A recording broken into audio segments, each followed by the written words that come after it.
He's all about making those hard reads. He's all about trying to play against expectations. So he'll do something that's a little unorthodox. He'll risk a hard read jump. And the thing about his success rate is that it's higher than most. That's what puts him in these scenarios, right? Even when he doesn't have the time to practice or be as polished as he would like in the technical aspect or other things, he's always ready when it comes to the reads. Right, they're a strike player, man.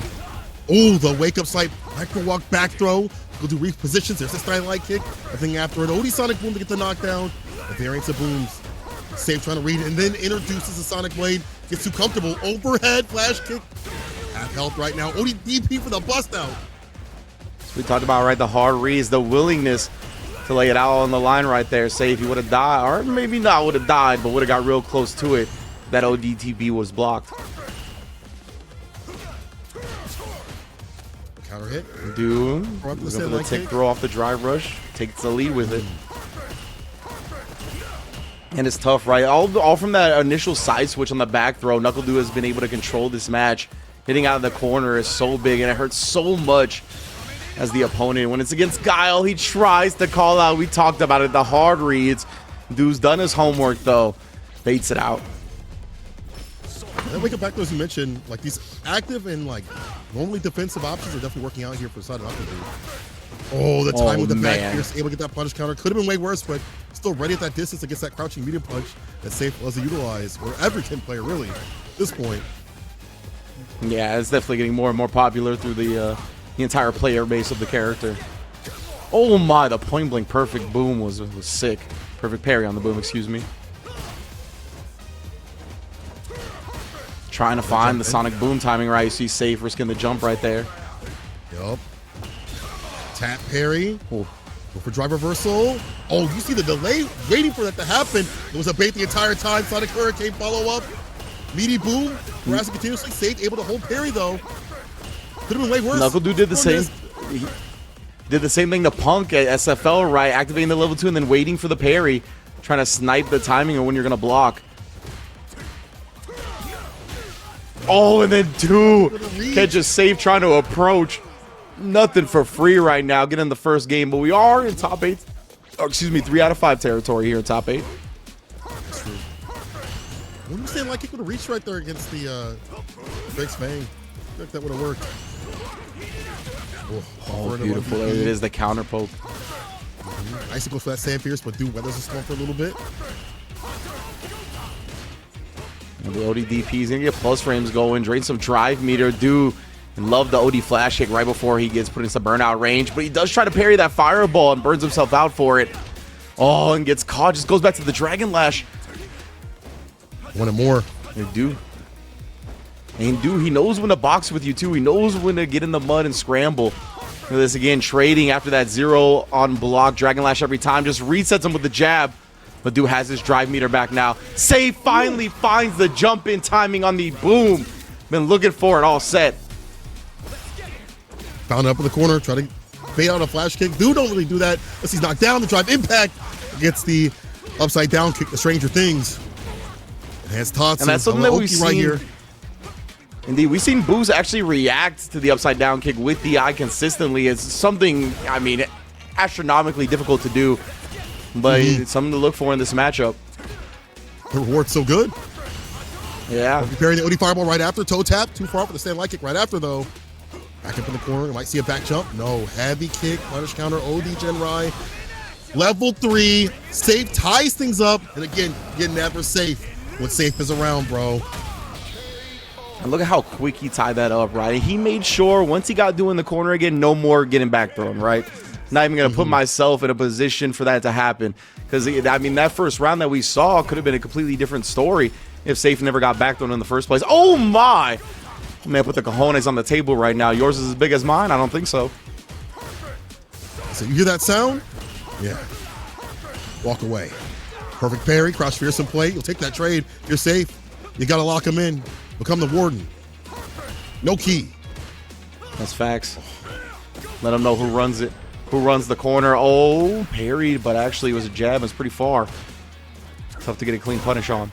Ooh, tried to bait out the boom and jump in on it with a backdash. Didn't happen. MP, Sonic Boom right after. The blade's there, drive rush overhead. No, it's a light. Tick throw instead. Safe breaks though. And gets a whip punish. Hard knockdown the throw right after. Very even about this time. Safe looking at drive rush. The rhythm that Safe plays at is so tough to lock in on. Yeah, how he uses the drive gauge is way different than other Ken players. You can definitely see he's looking for whip punishes. How he's trying to enter is a little bit different, but Knuckle do undeterred. Heavy kick, no level 2 activation. Maybe looking for an on-hit situation, or maybe says, you know what, I can do this without it. I want to jump in on you. Yeah, perhaps. Trying to, oh, there it is. Now he wants it. Safe, he's going to drive reversal. He knew he was going to get drained either way. Tries the triple dash in to catch Knuckle Do, hesitating for a moment and get a counter hit, but didn't happen. There we go. That's the punch I want to see on the turret combo overhead. Stand light kick easily done against that -5. No, he misses the flash kick. Didn't come out. Safe. This is the tempo, though. That actually cost him a little bit, right? Just committing to that jump immediately. Could have had a big landing frame punish if he wanted it. Oh, no, and he gets back thrown. Not like this, man. Tries. This is what we talked about. You're going to react to that drive rush. People hold parry out of it. Rush jab, but no medium. I feel like that would have been close enough, right? Oh, no, it was close for sure. Save here. Takes him all the way to the corner with that run, Tatsu. We got meter to kill. You don't want to spend it all. Oh, my goodness. All these throws. What's Stu going to do? Stayed safe, stayed disciplined. And the DP, though, trying to call out one of Safe's fireballs. Not going to happen. Yeah, you would expect that, like an OD fireball or normal fireball to kind of lock him up in the corner. Didn't happen. Game to game, round to round. Let's see what's going down. We're back up in the corner. We'll counter it combo, though. Jump is good against Roundhouse. Exactly. I was just going to say, jump is good against Roundhouse from Ken as well. So that might have been what Knuckle Do was looking for last time. Snipes it this time with a jump back. Wow. Fat amount of damage too as well. Half health, obliterated. Upside down kick, interrupted. The throw right after, dash up throw. Cross cut, crouch spear, stays in front. Another grip. Throw loop in, here we come. Indeed, Safe. Oh my goodness, he's trying to ride this strike throw to victory. He DIs. Catches Knuckle Do off guard. Got plenty of meter here to take the lead. And Safe now is up 2-1. Oh my goodness, Sankola. Oh my God. This could happen. This could actually happen. To mess up the rankings. And honestly, that's like one of Safe's things right there. To hit that DI up in the corner at the very end. We saw that at Capcom Cup. Yeah. We see it every so often whenever we see him play. He just takes advantage of all the pressure that he feels that he's implementing on you to get through. And I don't know what it was, man, about that, but that DI was way sooner than I expected.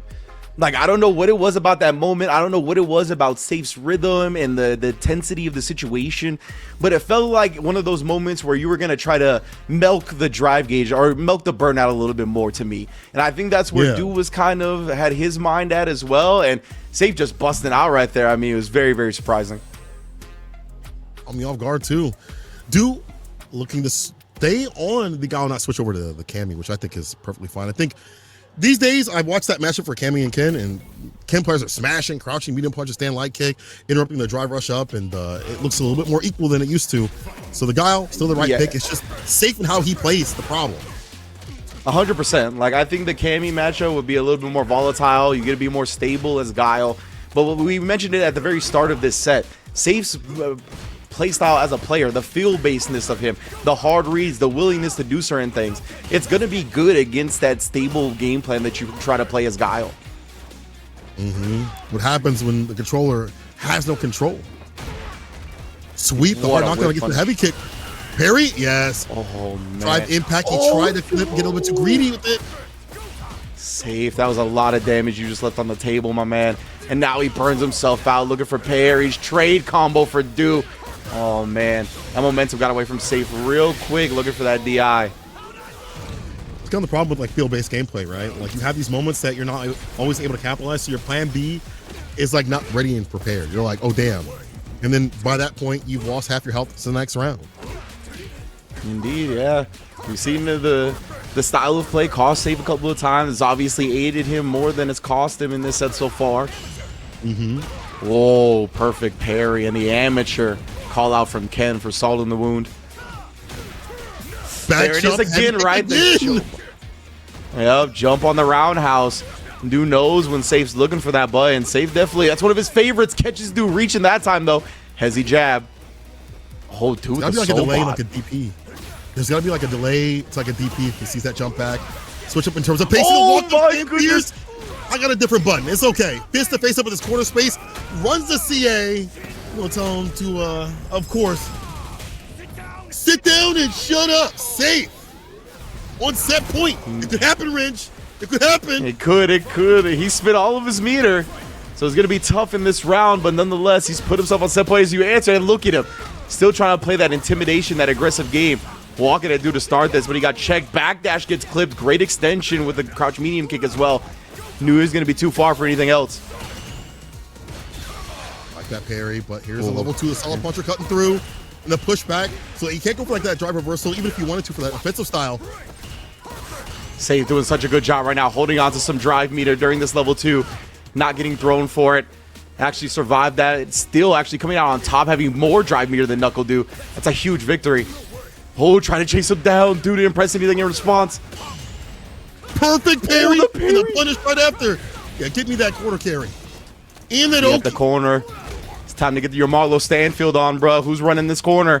Tried the Hezzy crouch medium punch. He interrupts again. No step kick. Safe as long as he completes it, which he does. Takes it 3-1 over Knuckle Du for a guaranteed top 3 finish, and Du's guaranteed Capcom Cup spot slips away just a little bit more. Bro. Oh man, bro. It's Safe's about. It's never safe, but Safe about. Safe on one. Oh, it's so hard to read what Safe want to do. He's just one of those players that you mentioned. The field-based play is like definitely different than your typical more technical, like Boost sort of style, right? There's like a clear game plan that you see from Boost. That's not saying that Safe don't got a game plan, but you understand what Boost is doing when you see what he's doing. Safe is like, damn, you really went for DI right there. You could have died. Like they could have reacted, but he understands the tempo and how things go and the flow and the momentum, and he rides that very well. Damn, Safe winners finals. That's big for him too as well. That also adds quite a bit more points for him. Jesus. Yeah, absolutely. We've been talking about Du this whole time, but Safe, essentially he's in the third position spot with either Boost or Du qualifying today, right? So this performance, this top 3 guaranteed, I'm pretty sure that means he's going to be in the winner side of the regional finals guaranteed, which is huge. As we mentioned, if you're new, if you don't know how the top 8 regional finals works, the top 4 seeds from that top 8 are going to start in winners, and the bottom 4 seeds are going to start in losers. So you really want to get in the winners bracket, obviously, for the 2 lives. 100%. Do not want to start losers on the top 8 after you did all this work to get here. Going through 5 World Warriors full of stacked ass competition, you don't want to be lacking a second loser side. Unfortunately, that's where Du was going. For now, we'll see what happens. He was able to make his way on the way up and at least fight in the grand finals of winner side and hopefully avoid Boost or maybe have to fight Boost. I mean, for us viewers and commentators, oh my god, I just story. checked the bracket. And yeah, if Boost beats Campaign, it is going to be Boost versus Knuckle Du. Oh man, so Campaign. that's legitimately.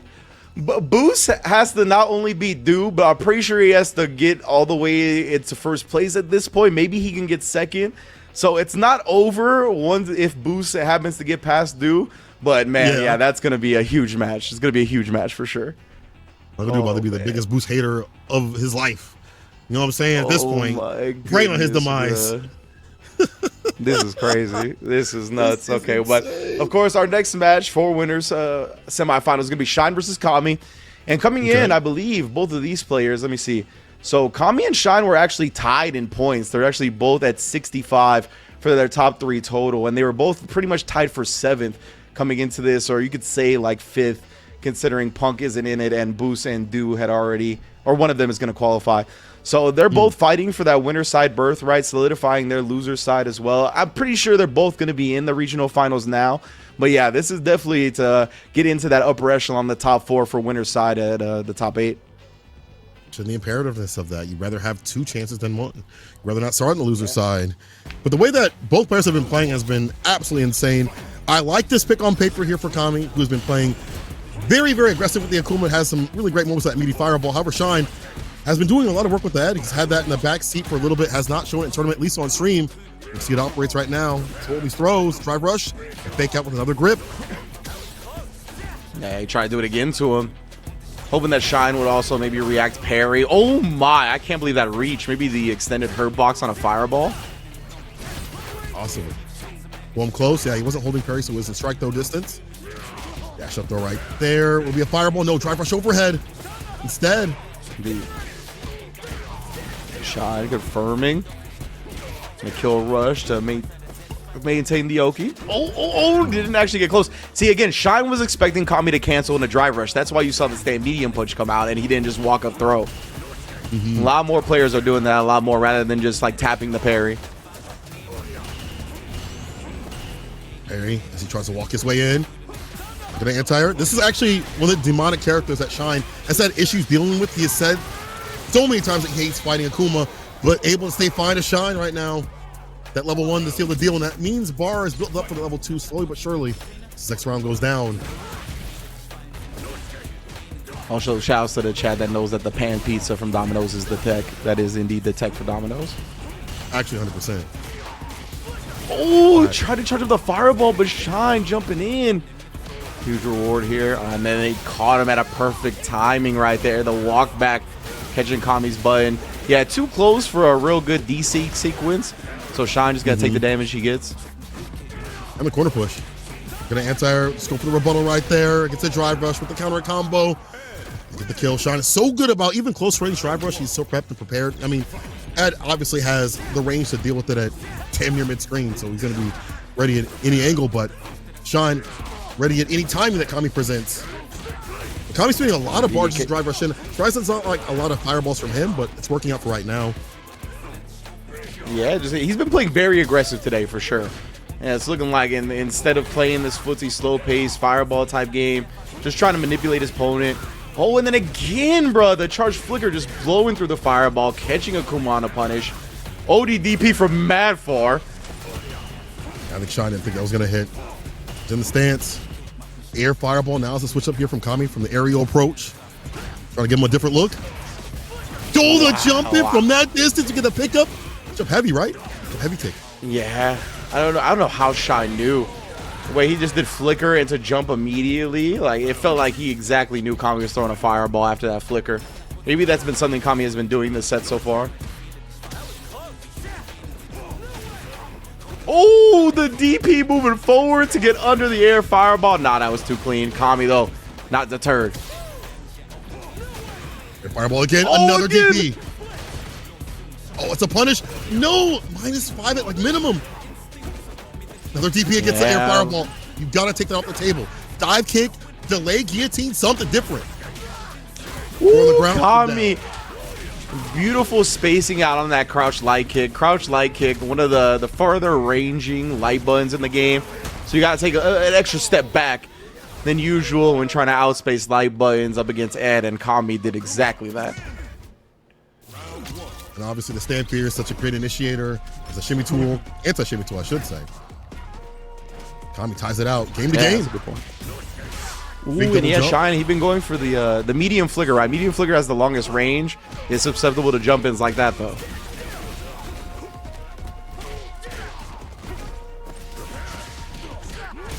Well, and then Kami this time switching it up. You see the parry.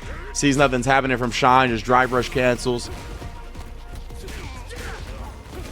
But right after, kill rush. Waits for a little bit because Kami has been pretty aggressive on wake up. Or fierce, walk up. Try to press a button. Kami faster with the draw. It's like defensive flash ducks too as well, every so often. Avoid the crouching medium kick. Oh, and then a beautiful, perfect parry on the light kick. Again, that crouching light kick. Kami making Shine pay for going to that tool. And can I just say, it's so awesome to see a Shine versus Kami match here in 2024. Right? So this was a staple of the next level Wednesday Night Fights era. Obviously on the next level side of things. Ooh. Kill the back dashes there. Let's get the counter combo. After kill rush, meaty stand here versus the counter hit. I pressing buttons, but we shouldn't. We should have ran for it. He reversed the OD behind it. Not the biggest combo off that level 2, but no. Who don't have enough health. There's a proportion we want to see previously. Well, the cycle was -5 again at minimum. And that crouching light punch, that crouching light punch is like 4 frames, so easy to run, easy to throw. Yeah, see right now, Shine backing up. Excuse me, aggressing as Kami backs up. Gonna be able to put out the level 2 as well, and Kami, how's he respond to this? He doesn't want to eat the chip from it. Oh, animate flame! Oh no! Interrupted Shine for a second, but it ends up way worse than his reward. On point with the DP.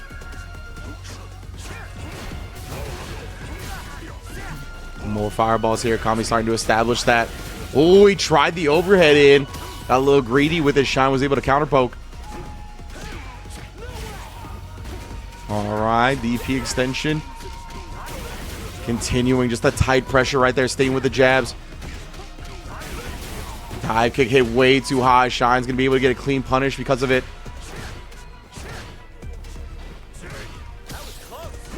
Oh, good throw tech, and then interrupts the dive kick on the other side, or excuse me, the demon flip. Kami, though, not going quietly into the night, will bust out. Gets anti-aired himself now. Ooh, trades, and you always know Shine is ready for a trade combo. Whether it be with Ed, and most importantly with Kimberly. This man always ready with the trade combos on Kimberly, so you know he's got that asset with Ed as well. Shine game point. Doing fantastic. I mean, his anti-airs are definitely on point, especially with a character that has slower anti-airs in general. He just where he's standing is why it's landing. He's been able to back up and find the proper points to do so. Can continue though. As soon as I say that, he proves me right. Indeed. Trade combo again. Shine's always ready, as we mentioned. Don't get it twisted. That crouch medium kick, though, kind of ducks the poke from Shine. There it is. The driver's cancel out of the parry. Yeah, as you mentioned. Oh, man, and Shine gets caught reaching. That stand fierce. I mean, that's why Akuma's so good, is that his corner pressure, there's so many elements to it. Fireballs for the change up. You have that forward fierce, stand fierce. The reward too as well is good. And the raw sweep off the feet, but the wake up ODDP as a rebuttal is a good one. Never scared. Oh, the patience to hold that flicker. Punish it, but Kami again. These ODDPs have been working out, but those drive rush overheads have not. Shine has been ready for them every step of the way. Desync successful as well. Give me that damage. Give me my meter. Oh, it still look good. It still look good. Almost got a whole bar back. Nice fade away. Perfect parry in play, though. Kami just puts the adamant flame it. Then the demon, oh my goodness, catches Shine, flinching in the moment. CA ready and willing to force a game 5. That's what you like to see. I think he had a thought right after that perfect parry sequence was very saucy. Kami, ready to catch the back dashes, the kill rush backs. Just in general, Shine trying to avoid and reassess. Kami has the chase out. He's got the right buttons to do so. That's why this matchup is so difficult for Ed on the ground. If you can establish that ground game with the 4 fierce and stand fierce, this man is insane also, by the way. With that ODDP, already to the corner. It's not even 10 seconds, bro. It's not even 10 seconds. If that dive kick hits that high up, you might as well do the DP, because you either getting punished or they pressing a button and you gonna DP them. Oh, and then the safe stuff. Whiffing the lights on the slow ODDP of Ed. Kami on set point. Beautiful anti-air with the Go Shore U. Does not pay out the ODDP this time. After establish that fireball game, but that allows the DP to happen there. Beautiful trap.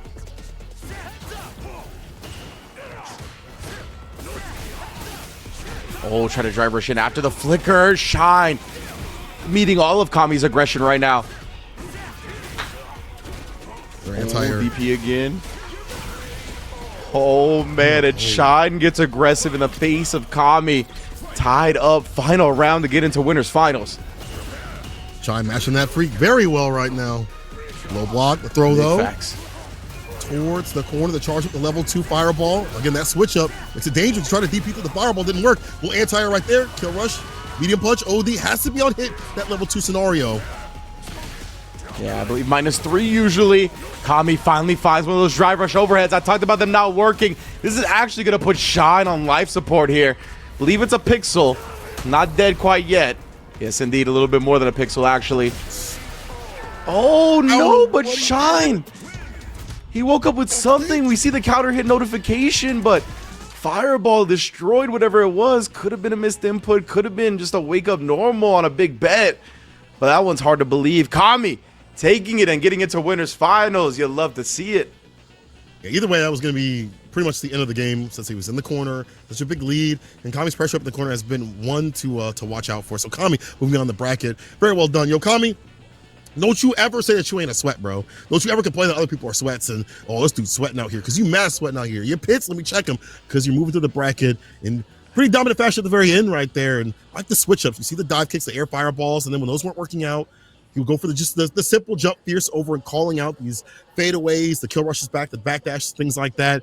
Very well done from Kami as he moves on. Shine not out of it yet. He can definitely fight back in the loser side. This is where we're going to go. And what a time for Kami. This is, even if he ends up in third place from here, which is his guaranteed now lowest placing, that will be his best performance of the entire CPT, right? So what a time to have your best performance in this final one. He'll be, even if he gets third place, he'll be at 100 total points. So that's going to, I think, put him in the winner's side pretty firmly, honestly. That's a great look for Kami. Absolutely. Definitely like to be that top spot as much as possible and assert that dominance. We're going down the loser side. Time to tag him and bag him and get some people out of here. But while we do so, hit the code Dominoes at the bottom if you're in the Canadian region. You know, get that free pizza if you're picked, and tell us what your top 3 toppings are. You know, some people are saying Philly steak, and I kind of mess with that. Interesting. I gotta try that. Interesting. I love me a Philly cheesesteak. I don't think I've ever had that type of meat on a pizza though, so I'm down for it though. Yeah, I'm a carnivorous fellow. Why we gotta keep pushing the mustard agenda? This mustard agenda ain't it? That's gonna open the door for like the relish people. All kinds of nasty stuff is gonna come out of that. Although, keep like, them yeah, away. man, you don't know about relish pizza. Bro, if you're like ketchup on your pizza too, bro, like I'm not talking like tomato, I'm talking like actual like ketchup, bro. Like just Heinz, just pour it on there in the top. Disgusting. I feel like Tasty Steve would stop talking to the person that'd be like, "You ever try relish on pizza, bro?" I feel like that'd be crazy. Oh, I like béarnaise sauce on pizza. That isn't that the joint that go on what's it called? Oh, I'm blanking right now. The Eggs Benedict? Is that what it is? Isn't that that sauce? But either way, we're into the losers' quarters. I think I'm right about that. Paladin versus Idom here, top 8 loser side. Idom obviously, I was just gonna bring it up, showed an incredible acumen to twirl through projectiles up against JP. Didn't let a projectile block string happen without getting twirled through. We see it even over here on the neutral fireball against Akuma. Oh, that's hollandaise. You're right. My bad. I don't know what béarnaise is. It sounds so similar, so I was with you. Gets a command grab on the negative frames. Not a punch, but nice and proper and close. OD adamant. Try to get that forward fierce. Nothing doing. Does get the reset with the crouching medium punch, though. Happy accidents until perfect parry, crouch, fierce, hit grab. No, the super to side switch instead. Even smarter from Idom. Wants that corner. He doesn't want to have to deal with that fireball game from Akuma, but Paladin willing to spin his own drive rush, burn himself out. Oh, Idom tried something. It looked like, yeah. I think it was the throw. Paladin not going to let that go. Not with that level 2. We talked about that. That invuln, very great option, especially when you're in burnout. And the cool players will build up that level 2 if they get aggressive with it. He is like a battery, depending on how active you are with the character. Double neutral jump. Oh my God, are we on CFN? I guess we are, but this man is acting like he's on rank. Bringing the range strats to the custom rooms. Forbidden techniques, dark arts. Whatever works. Ooh, the empty jump, allowing Idom to block upon landing, meaning no DP for Akuma. Round around right now. Of course, Paladin showcasing a pretty decent Akuma overall. I mean, there's some drops here and there, but oh no, see if we can stay solid. Quick little diamond cutter for 40%, you know. Oh, the neutral jump parry. Classic strat. Yep, I was going to say he's going to do it again as soon as I saw neutral jump. I was like, he's going to do it again, bro. People do that. They'll neutral jump and then parry upon landing, knowing players like to make people block something or try to catch the landing frames as soon as they land. Oh, with the forward jump from Idom. Yeah, let's level go. 3. Juice up with the 5 medals. Deader than dead. Black Swan lay this man on the lawn. And that's a first game here to Dominoes, as Chad has said. Dominoes, damn. Ooh, this stuff got me hungry. I'm hungry. Item, of course. One of the, I believe, third place overall as well. So essentially second place with one of Knuckle Do or Boost qualifying. So he's in prime position, obviously, to take the winner's side of the top 8 as well. Don't think he could really be put into losers at this point, considering his finish here today as well. Still just to, again, get that W over these players. So for Idom, he's doing great. He knows the matchup very well, as you mentioned, being able to spin through the fireballs and perfect parry, nice and close. He's played this matchup against Samurai. We saw at Cream City. We played it, obviously, against Daigo, clicked him up. Paladin trying to show him something different, but I feel like Paladin is still new with the character, isn't able to have those closeout moments, which is kind of hard. You know, that's something you have to develop as you play the character even more in tournament, which this is, but it's at the right time. No Ryu is kind of difficult. Yeah, right. I mean, this is the last event here for points, and Paladin, I mean, he needs a huge performance here. Even something like this top 8, I don't know if it's going to be enough to actually get him into the regional finals. So he's got to go even beyond here and try to take down one of the top dogs. All right, I'm looking for the fireball timings again. Yeah, Paladin. You see how grounded he is, and he just waits? Oh, command grab 3 medals.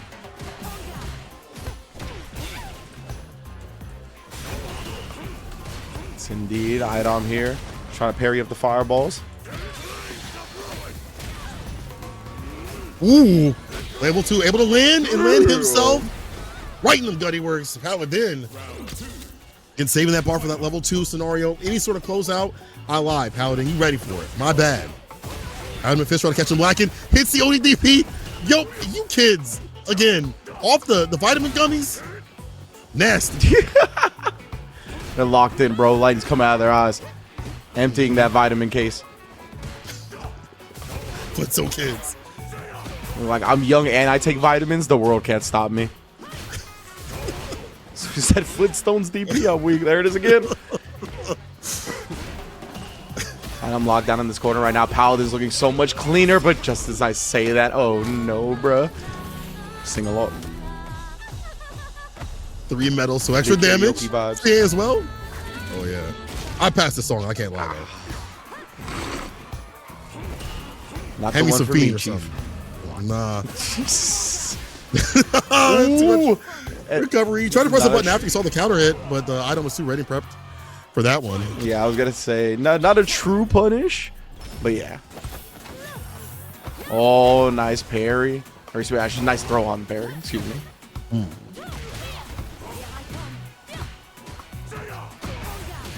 With punish. Nice. Yeah, see, these final game moments, it is better for Idom. Stocked up in medals. As soon as I say that gets caught lacking right there. Always the fact that the teleporter startup looks like fireball really just be catching people parrying every time. C, or not even CA, demon combo though. I don't know where items meter started, but it is gone now when it comes to drive. Empty it out. Spin and win. Level 1 to finish it off. Idom, as you mentioned, is so clutch against the fireballs. That literally ended how it started. The very first interaction in this set was, oh, I forgot it's 2-0. It's best out of 3. But that game ended exactly how the first game started. Our very first interaction was Paladin throwing a fireball and Idom twirling and punishing through it. Right there, closing out the second game with it. Looking real good. Man, this dude is ridiculous. And like before, we saw him when he fought Akuma players. It's just like a lot of DIs. He has got the perfect parries now. The timings for the spins. He has really made this character work in a way that you don't typically see. It's, again, him being able to puppeteer the other player and really get into their mind. It's in their mind like the back of their eyelids, and he's able to assess what they need to do and deny that from happening. Paladin sticking with and riding or dying with the Akuma. Gotta respect it, man. At this point, you gotta believe in the character and just try to play your best. Play carefree. Right there's the neutral jump for a big punish on Idom.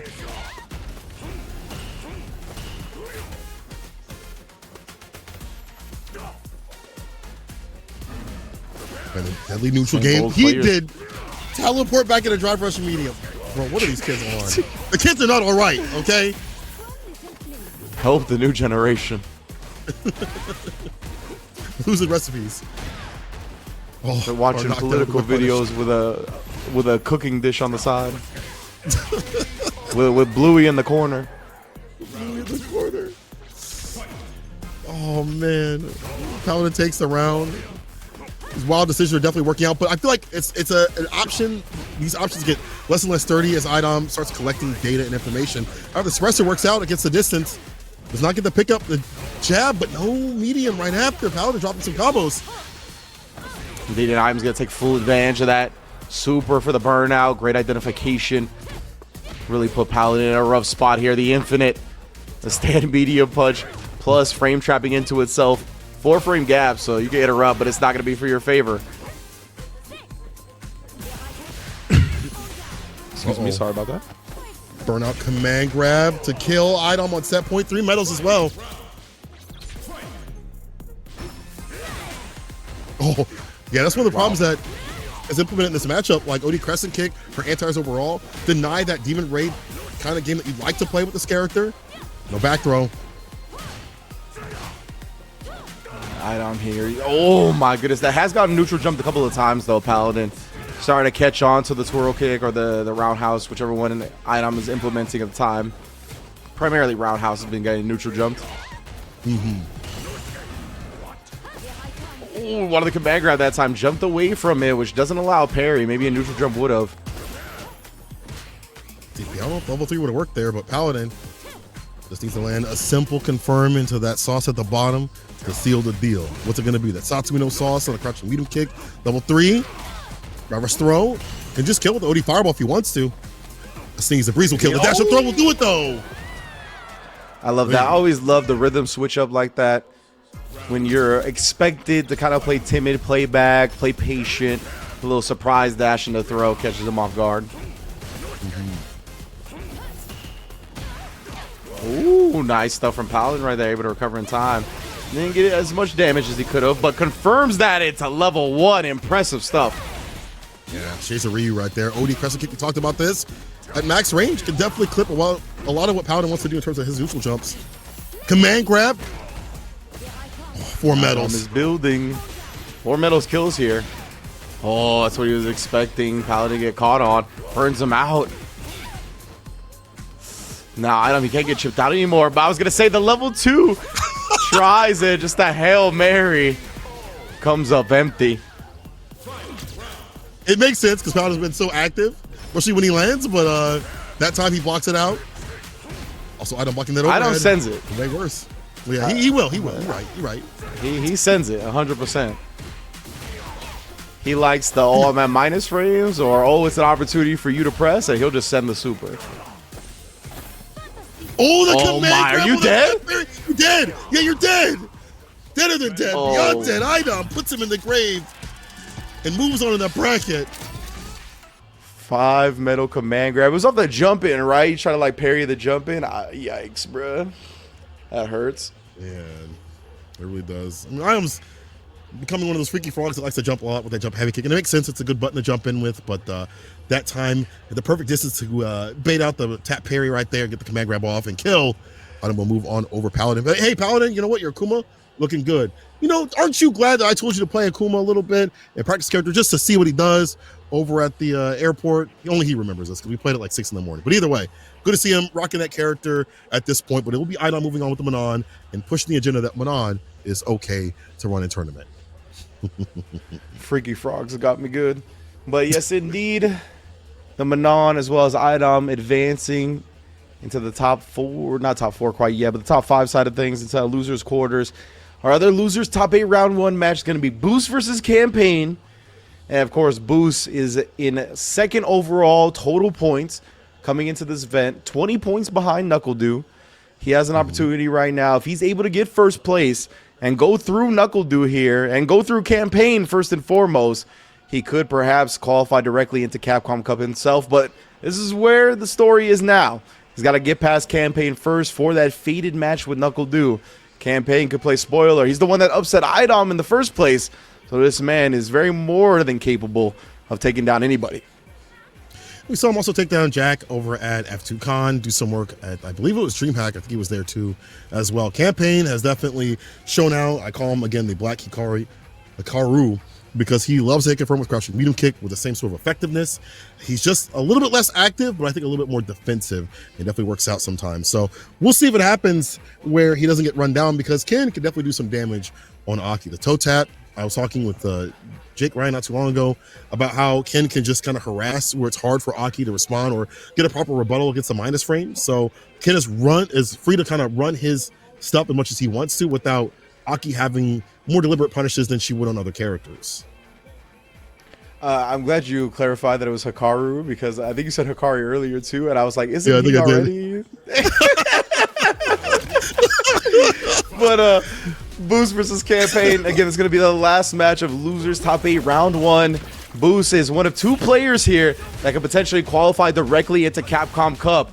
Got to keep his life going, though, the pulse up. And Campaign looking to dead it here. Let's see. Technical Ken. Like that. Holding parent drive reversal right at the right time. Light kick buffer to Tatsu. And again, right there, not willing to commit to it, though. Because that light kick would have come in connection even if he just blocked. Oh, tried to whip punish with a roundhouse. Boost catching Campaign, trying to steal a turn right there. Canceled into Jinrai. Got counter hit on the button attempt. Quickly identified the DI on the burnout. Where's the throw? The item will be in top 8 regional finals. Sorry about that. Let's get to this match. Oh, no. Yeah. Oh, you're right. You're right, though. I like that. Not hungry for the DI. Not so immediately. Knowing it will kill. Playing around that idea. Campaign takes advantage of that pensiveness. Why would you throw a fireball? He's so ready. Campaign, how did he turn this round around? One up on the board. That's crazy. But no, just to answer the question in chat, Item does not have a chance to qualify directly into Capcom Cup from this event. He'll definitely be in winner's side on the regional finals, but no chance to directly qualify into Capcom Cup here as the total points winner. So has to be careful with these fireballs. I feel like that's going to be a big deterrent right now. Back throw. We saw Venomous Fang skate through. Even easier this season to do. And Boost, man, he played like he was angry about losing that last round. He's like, nah, this should have never happened. And then look at this. The anger continues. The drive rush crouch medium kick at round start. I'll spin 4 bars just to take you to the corner. Almost got that crouching medium kick to catch the dash out. The snake coil dash out, I should say. But still, Boost, as you mentioned, very aggressive. Getting that lick back. Trying to go for the sweep too far in the distance. The light lash hits. Snake kicks. Medium. Follow up right after this. What does he spin? Nothing but poison. That's fine. Plus frame. Delay a little bit, looking for what Boost is going to do. Breaks the throw. No back throw for you. Yeah, see the toe tap. Hard to deal with. Especially at that distance. Oh, beautiful anti-air Cam. Trying to let Boost get a big swing here. Especially low on drive meter. Yeah, he's maybe looking for a nightshade pulse. I like that. Force the fireball. The Boost, it's tough right now. He can't really use OD fireball and drive rush to get past. He doesn't have enough drive meter for it.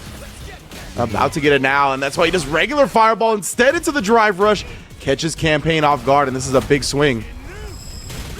You're right about like him just looking for like the OD, and Campaign's like, he's not going to use that. Normal fireball catches him off guard. Gets a crouching light kick, slips it in low. Tatsu DP. The bait out, gets the throw. As soon as he recovered, he was ready to put him back to sleep. It's almost defeat. Delayed crouching light punch into crouching light kick to cover many bases. Had Campaign stood up or walked back, it would have been over either way. Oof. Yeah, it was a nice hezzy right there from Boost. Not looking for the throw, knowing that the light confirm is enough damage to get the job done as well. And harass it. Oh, and then the crouch medium punch after the roundhouse. It's a turn steel strat for Ken's. Like we talked about that disjointed hitbox, you just buffer the crouch medium punch behind it. Stand fierce. Nothing doing. The trade. Okay, no trade combo that time. The Jinrai cancel actually caught the attempt. Very funky situation where Boost is coming out on top of it. Drive rush commits, and boy, was that the perfect time to do so. Counter hit conversion. His timings have been real on point. It's hard for Campaign to kind of thread the needle against those. those jabs, even if they don't work the first time, it's like the hesitation afterwards that allows that second hit to happen. That middle kick three-piece combo off the target combo, driver stand fierce, crouch fierce, trade, stand fierce, he gets a follow-up right after. Are you kidding me? There's enough advantage off of the head. Woo. Yeah, so that's why he does it. I've seen a Ken or two also do it with the crouch fierce into the step kick. It is specifically for a trade combo. I need to pick this character up. Hold on now. So low on the drive, so low on health as well. Just walks up and throws the cruel fate after the minus frames boost of 2-0 here. Someone said that boost is AI. This dude is chat GPT or whatever it's called. You got the automated things ready and steady to unleash it again. His sequencing and saucing has been really on point in terms of what he's doing and covering bases. If one thing don't hit, the next three things will. As you mentioned, the trade combos for like other follow-ups like the stand fierce and stuff have been on point. Boost on game point, we'll see. Can't pick it right this back. Yeah, Campaign's got the reback 3 games straight. A tall feat, but definitely one that can be done. It's gonna be a large obstacle to do. That's parry and also drive rush. Oh, pokes. Nice, clean stuff from Campaign right now. The switch up here is from Boost. Shooting kick throw. We'll take that though, but don't take too much more. Wake up level 1 against a stand fierce to get some distance. Campaign doing whatever it takes to keep that lead. Indeed, doesn't let in the poison ball, do the heavy lifting until he got too close. Boost once again. He's been so good in his decision making at close quarters.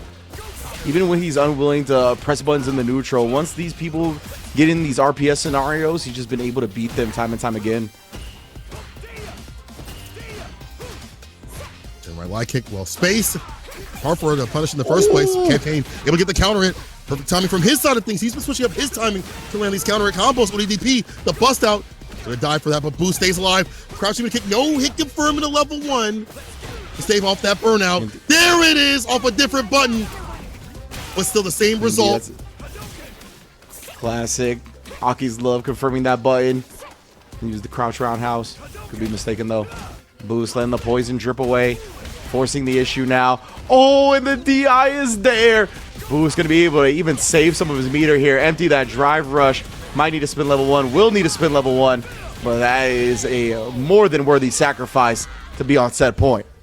Whatever it takes to get it done and move on to fight Knuckle Dudes. A marquee match of the night. Most definitely. Like that hesitation. He's able to get the back throw. Holding his ground with that tap parry. Oh my, you're kidding me. High. The whiff punish on the Nightshade pulse with the rug. You see me, the lash on the run DP. Ridiculous. Ready with the heavy. Double Jinrai. Triple Jinrai. Who he wasn't going to put the level 3, at least in the time to hit the cutscene. Select this expenditure. Meaty fireball. Stand fierce again to drive impact. Walk up to get as much bar as possible. He's got the level 1 as well. Spin to win, my friend. He doesn't.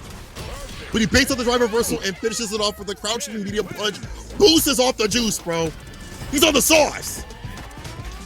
As Yipes would say, check this man for peds, bro. Like, that was ridiculous from a Boost. I mean, he's been one of my favorite players to watch since he's really been able to take this lead, break through that plateau, and get into these situations consistently. Like, the labbing that he does, how prepared he is for certain scenarios. Literally, the first time I ever watched him at one of these World Warriors and one of his breakout performances, literally, I saw stuff every round that he played that I had never seen before with Ken.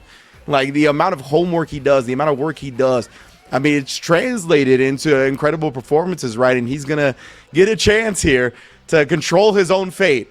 Literally, it's all in his hands now, right? From here on out. But we will get to that when we get to that, which is going to be after this next match here. It's going to be Shine versus Xset's Idom. As we talked about, Idom solidified pretty much at the number 2 position overall on the leaderboards. Had a great performance here today, regardless if he wins here or not. So he'll be in top 8 regional finals on the winner side. Shine was on the lower end, right? So Shine looking to continue to have this great performance to try to solidify his spot in the top 4 as well. Another classic, man. Another East Coast classic throwdown. I love to see this, bro. I love to see this years after years in terms of Street Fighter 5, sometimes 4, but especially in 6 now. Very, very cool stuff to see these players still continuing their dominance. And Item having a very dominant run at ECT, sent down the losers pretty early up in the games of ECT, but was able to make a very nasty route through loser side, taking down some of people's favorites out there and becoming a favorite of mine once again. Though losing the Ida-san at the very end, which was just I think a tough draw overall. But man, he made one of the biggest runs of his life, just like at Evo. This man clutches it out with a character that people don't believe in. He don't believe in the character, but he still makes the magic happen. So this is how the top 8 has broken down so far. Safe is able to take down NuckleDu in that very first match of top 8 winners to get himself in a winners finals. Kami able to take down Shine in a nail biter going to the final round. So that's set up where we're at now, right? Idom beating Paladin for this losers quarters match, and then Boost beating Campaign for that faded match of Boost versus NuckleDu. Of course, these two competitors are the ones that are eligible with the amount of points they can earn to actually qualify directly into Capcom Cup. Now, if Boost is able to defeat NuckleDu here, I believe it's not over for NuckleDu's chances yet. Boost is going to have to, I believe, get either first or second place. I'll check specifically what he'll need to get afterwards. But right now, this is where we're at. First, we're obviously going to handle Shine versus Idom. Let's get into it. Seeing a lot of jump ins. Whenever I watch the Manon and Ed matchup, those jump heavy kicks do a lot of damage, because even if you try to DP or just DI on the ground, that's what we're doing to take the round. Jesus Lord, already landing a medal on the deck. Idom's definitely a DIer. He loves to hit those DIs against the fireballs or fireball projectile type moves, I should say. Okay, so I just did the math right now. So if Du were to lose in the match against Boost, he would finish at 5th place, which is 25 points. So at total, he'll have 185 points, which does mean Boost needs to win to get into it. He needs 190. Second place is 40. It'd put him 5 points below NuckleDu. So he still has to win. There's still more work to do right after. He has to win the entire tournament. But we'll get to that when we get to that, as it is Idom versus Shine. Apologies for taking the spotlight away from them for a second. Reversal to back it up a little bit, to be back in that outboxing range you'd like to. Oh, but it doesn't matter. The command grab does land up in the corner. Overhead, blessing the dome, christening the cranium. The trade, better for Idom. Keeps him up in the corner. Just harassing, and look at that, beating Shine to the punch literally at every turn. Counter hit upon counter hit. Idom, man, he's looking in prime form. Whenever I've watched this match over at like Street Fighter League, it's just been very basic things that lead to so much success that Ed can't really deal with continuously. Heavy kick, jump heavy kick as well. You know, these medium punches at the proper range, and then obviously the reads with the drive impacts lead to so much in terms of command grabs and damage. I think it's a little similar. Oh, beautiful DI, ready for it though. Idom is one of those that will send the DI as well against these characters like that have flickers or have these options that are susceptible to it. He's not afraid. Look at sending it again right there. Shine not ready for him to go back to it so early. So OS right there, being able to get the aggressive kick right off. Back throw, no stabs, turning the throw in between. Oh, Idom with the super right back at him though. It's gonna burn him out here. Shine's got a decision to make. That's why he jumps over to avoid the super and then true block string him into chip damage. That was genius from Idom. This dude is on one. All right, level 2, hands like NyQuil. Oh, Mr. D-Sync. That's the best combo. Yeah. Nice little corner combo there, though. Took some chunks off Manon's health. Tick row. Another one. Oh, kill rush. Summer button, I believe. Yeah, off the lights. That's good night. Shine with a perfect KO. And what a rebuttal. Yeah, that's how you bounce back into the set right there. Especially because he's on the verge of getting 2-0'd, right? You don't never want to go down 2-0 against a caliber of the player of Idom. Taking 3 straight games against them is not likely. Like a slight walker to get that crouching medium punch off. Angel set up. Oh, it wasn't. I thought he was going to go in for the same time. I think he wanted maybe an empty lower call and a parry. Idom, man. What a call out on the fake empty jump. Ooh, tried the command grab, but Shine jumped away. And with no drive rush, he can get in quickly to punish. Oh, recovered in time. Still, though, getting harassed down. Idom tries to go for another DI in the corner there. Shine, though, ready, staying active. Game to game now. Bringing the attention to Idom with the against the drive impacts and things like that. For the flicker, get some of these buttons. It's hard to clip some of her like shorter buttons like medium and things like that. Other characters a little bit easier. Wow, he got pulled close and got hit with the offensive drive reversal. Idom taking advantage of the momentum now, laying the command grab, the dash up. Well, I think he's gonna go for the crescent kick after he dashed back a little bit. Yeah, gave Shine just enough breathing room to get out. And we're back to the neutral here. Oh, no neutral jumps for y'all. And then baited out on the ODDP. Give me one more medal. Give me one more round. These medals stack up. Even more dangerous as that character get close. Keep her out. Can't afford her. Ooh. Punish counter. The crumple still skin. Now getting in with the Oki. Breaks the throw. And he's applying the pressure. What a call out on that neutral jump. What an option to go with. That jump back medium punch. Yeah, bro, why does he get that? Like, from jumping back away like that, he gets a conversion.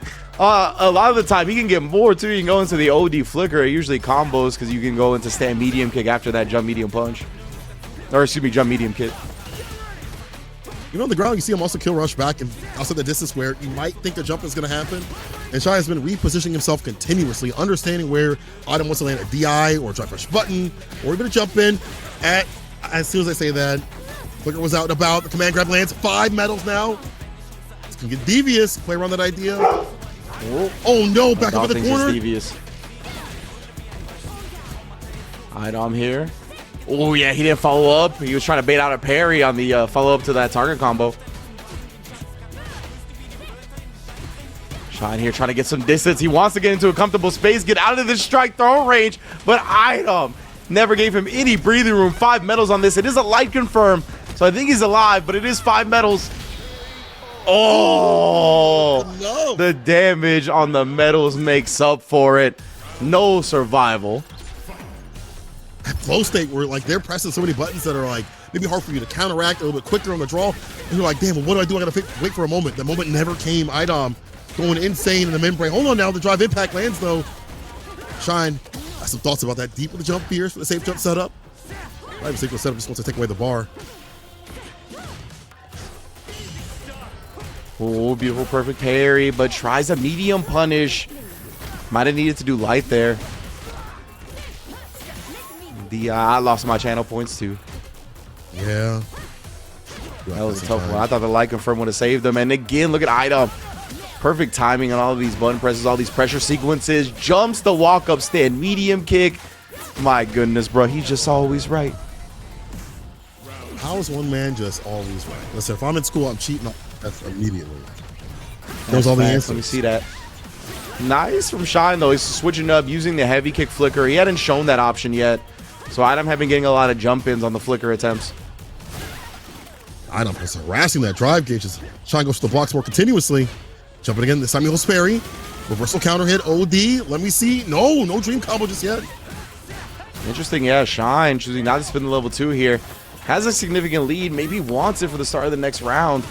Trying to think in big picture, but man, it's so scary to give Idom extra chances. Gonna hit that. He's gonna go into the level 2 here for the damage. Fill in the pressure. Save jump low. Does catch Idom's button this time. The timing. Shine saving on set point. Can build up another level 2 if need be. Now the variance with the spark. Not going for the committal fireball. Pulls him close. Gets a counter hit. I'm taking turns when he can't. Trying to look for that heavy kick again. Again, that's one of those buttons that can kind of make it uncomfortable in the range he wants to establish flicker at. 5-star command grab. Helicopters in the sky. Armored vehicles. Oh, if that was blocked, he would have dropped. Yeah, man, that was crazy to commit to, honestly. But Shine knew I was going to try to take his turn, was thirsty for it. Come here. Come closer.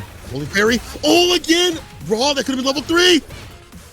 Back fierce for the plus frames, delays his buttons. Back fierce again. Double dash up, no command grab. He blocks it low. This could be anybody's game. No command grab on the tap parry. ODDP. No one's fireball. Air to air will save the day. Shine stays in the game.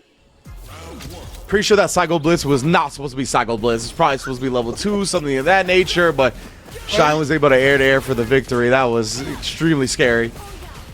Oh my lord. Spaghetti no meatballs. And there's that heavy kick again. That's what we talked about, right? That spacing. It's not free for Ed like it is against some other characters. Oh, interrupt though. You see now he's switching it up. Faster buttons, interrupting in the process.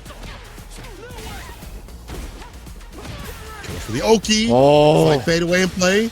I like this level 1. Expend a lot of bar to almost get it done and put Idom on the back foot. Get this distance too as well. The outboxer living up to his name. And Shine, oh my goodness, in terms of regional placing, in terms of trying to get into that winner's side for the regional final, Shine needs this W more than Idom. He's been digging deep. Come back down 2-1. Oh, wait a minute though. I might turn this around. The jump back medium kick, one of the most potent tools in Ed's kit. That with the heavy, right? A really good jump back tools that you can link into more damage that other characters can't do, or as effective in that range at the very least. So medium kick hits, Psycho Blitz right after it, kill rush from the crouching medium punch, fireball follow up, and all these strings are doing damage and things over the drive gauges. Idom cannot drive rush forward, so he goes for the jump and instead. And with the super. Yeah, he's very low on drive, right? Drive rush cancel would have burnt him out, so he opts for the super combo. Oh, he got caught trying to take his turn though on the Psycho Blitz. That move is safe, so Eds will just commit to it. Didn't get the desync, but that's still healthy damage. Shine and the poke back catches Idom. He'll survive for a loser semis bout to try to get into that top 4 winner's side for the regional finals. Tries to do a mad workout here, able to survive against the threat of the medals, the command grabs that Idom presented. And honestly, being less pensive was definitely the way to play. We saw him backdash away from Idom as Idom was swinging mediums and crouching light kicks and medium kicks and things like that. But once he got going and flowing with his own aggression with lighter buttons, as you mentioned, buttons that don't have as much lag time or much startup time, like say a medium kick, got nice and close and personal and had that lack of fear. He was able to stay a little bit more solid in those moments, and stagger stepping ever so often, get the counter hits, led to his victory and the demise of Idom. So you mentioned more in terms of Shine, in terms of what he needs to do than Idom. Shine moves on in the bracket, and so do we. Yes, indeed, man. Oh, I was going to say something about the Shine, the Idom match, but as soon as you said, and so do we, everything fled my mind. Because next up, we are going to get Boost versus Knuckle Dude. And again, if you're just tuning in, you haven't followed this storyline throughout us weaving it in this top 8 and beyond. Boost and Knuckle Dude are the 2 possible qualifiers to come out of the Super Region as the top point getter to qualify directly into Capcom Cup 11. Knuckle Dude has 160 points coming into this tournament. Boost has 140. They are about to play. If Knuckle Dude wins, he will qualify into Capcom Cup. It's over. He's done. He's got it. He doesn't need to win any more matches. He will qualify into Capcom Cup. If Knuckle Dude loses, he will have 185 points total. Boost has 140 points coming into this. If Boost wins, he still needs to get first place to get 190 to 185. So let's get into it. We got losers quarters, Capcom Cup on the line, Knuckle Dude versus Boost. You mean he got to complete the game and the DLC? He got to do extra missions. Do extra missions, bro. Boost has taken down Knuckle Dude before. Let's see if we can do it again. But again, the high stakes, the weight. Can you push that off and get that W with Capcom Cup qualification staring at you? And now the fate is in both of their hands, right? They control their own destiny at this point. Even in Boost, he's got his chance to take down the person in his way, and then he's got to win the tournament. Knuckle Dude, this is what he has to do. This could be his last stand. He just needs one more W, and what a way to start the set. DI call out on the roundhouse. Big dub already on the board. Very typical thing you're going to see against a lot of corner pressures. That heavy kick, drive rush overhead, the blessing from above. Dude goes with the bazooka knee, the reversal buttons right after. Boost knows that's not real. Exactly right. It doesn't actually provide a guy how many plus frames if it hits that close. Oh, Boost gets his drive rush checked again, and Dude wants to make him bleed right here. Even off the light, confirm. and to get as much damage, as much drive gauge burn as possible. Very important, yeah. Drive rush, heavy kick. You're gonna harass that gauge. Staggers the forward, medium kick, gets the counter it, and the first victory to NuckleDu again. Working his way, he sees the finish line to be at Capcom Cup again. He's been a champion before. He'd like to do it again in 6. NuckleDu strikes first. Boost taking a moment here, resetting. He knows what's on the line here as well.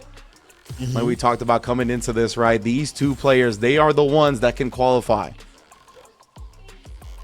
NuckleDu, all he has to do is win this set. Boost gotta win this one and the entire tournament. Well, we've seen him. He's already has 2 first places in these events before. In the second World Warrior and the last World Warrior, he got first place. And in the World Warrior beyond that, he got second. So he has not actually entered a World Warrior where he has not got grand finals. This guy's been there. Needs to be there if you feel me, though. Wants up the overhead. Gets shimmied instead. Heavy kick. Flash kick in there, right there. Meaty boom. This is just a little bit, but Boost is able to tap parry either way. Get that drive gauge nice and healthy. This is the thing you got to do. Drive rush, stand fierce, so to get close enough, or walk him down. It's not working out for Boost. The sweep. Yeah, dude is playing so solid, so compact right now. No mistakes. Finally gets a boom clip there with the extended hurt box on the medium kick. But that was only the medium kick, right? Boost didn't have anything behind it. He's so low on drive, he can't afford to just send a drive rush cancel.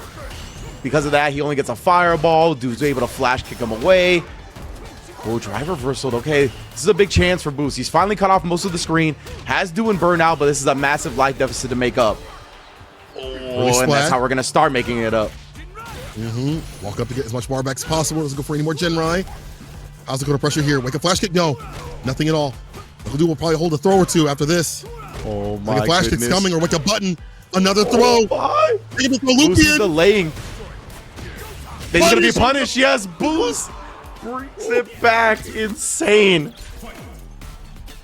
And you saw some of the heads he's on the meaty options for Boost, right? Trying to bait out a flash kick. It's a throw. And this is dash up jab. So another tense. one. Oh, didn't we just see this movie? The crouching mini kick instead, but no drive rush cancel right after. Holding his ground is Boost. Indeed, he wants that parry after the step kick. Something that we saw Safe utilize a lot of against NuckleDu was that parry on the step kick.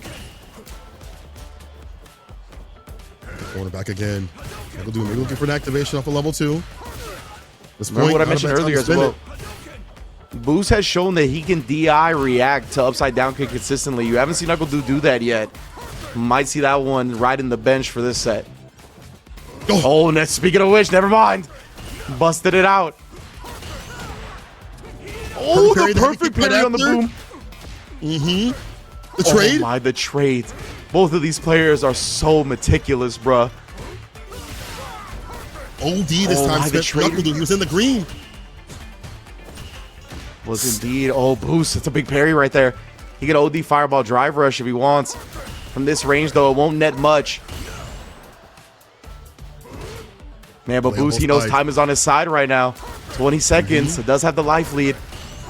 Oh, but for how much longer after eating that upside down kick? And then just the bazooka knee. Had faith that Boost was going to perfect parry the boom. And bazooka knee to make sure the next action got ate up. Incredible from NuckleDu. It's not over. It's not over. 10 seconds of the clock. OD fireball to entry. Crouching mini kick. Run kick. Oh, he hit him. The crouching leg kick to open him up. Boost is loose. He got the juice. This guy is so godlike. Rich, are you kidding me? It's not over, though. It isn't. But the CA does give him the life lead on the timer pause. He's running for his life now. Bazooka knee throw tech successful. Dude, oh, he tried the drive rush. I think he even wanted to bait it out, but the OD range on the DP still scratches him. That is insane. He still went for the bait in the DP. He still had the range. Game to game. Oh my God. This is, I mean, these sad to eat, bro. God. These two, I mean, produce a classic set damn near every time they play, and the way this has started is no different. Like, I'm just telling you, the amount both of them know about the game, the way they approach it, how they know how to play against expectations and how to play against people beyond just the game. So fascinating. All right, NuckleDu trying to eliminate that resource. That's Look at it again. What a pick up in the level 1. He's trying to kill the drive game. What in the hell? How does dude know how to do this? This is nuts, man. That was insane conversion right there. Beautiful spacing for the anti or normal. Sonic Blade here as well. Good luck perfect parrying that one because it's got 2 hits. Oh, perfect spacing again. You see that boost jumps. Just lands on it. So wait long enough to get the punish on the tap parry there.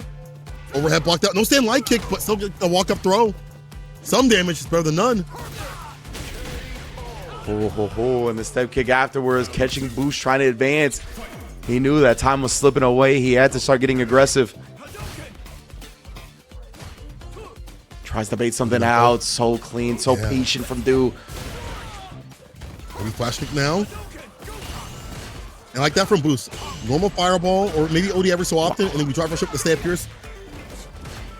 Empty. Oh no, safe jump, set up the jump Pierce this time. Yeah.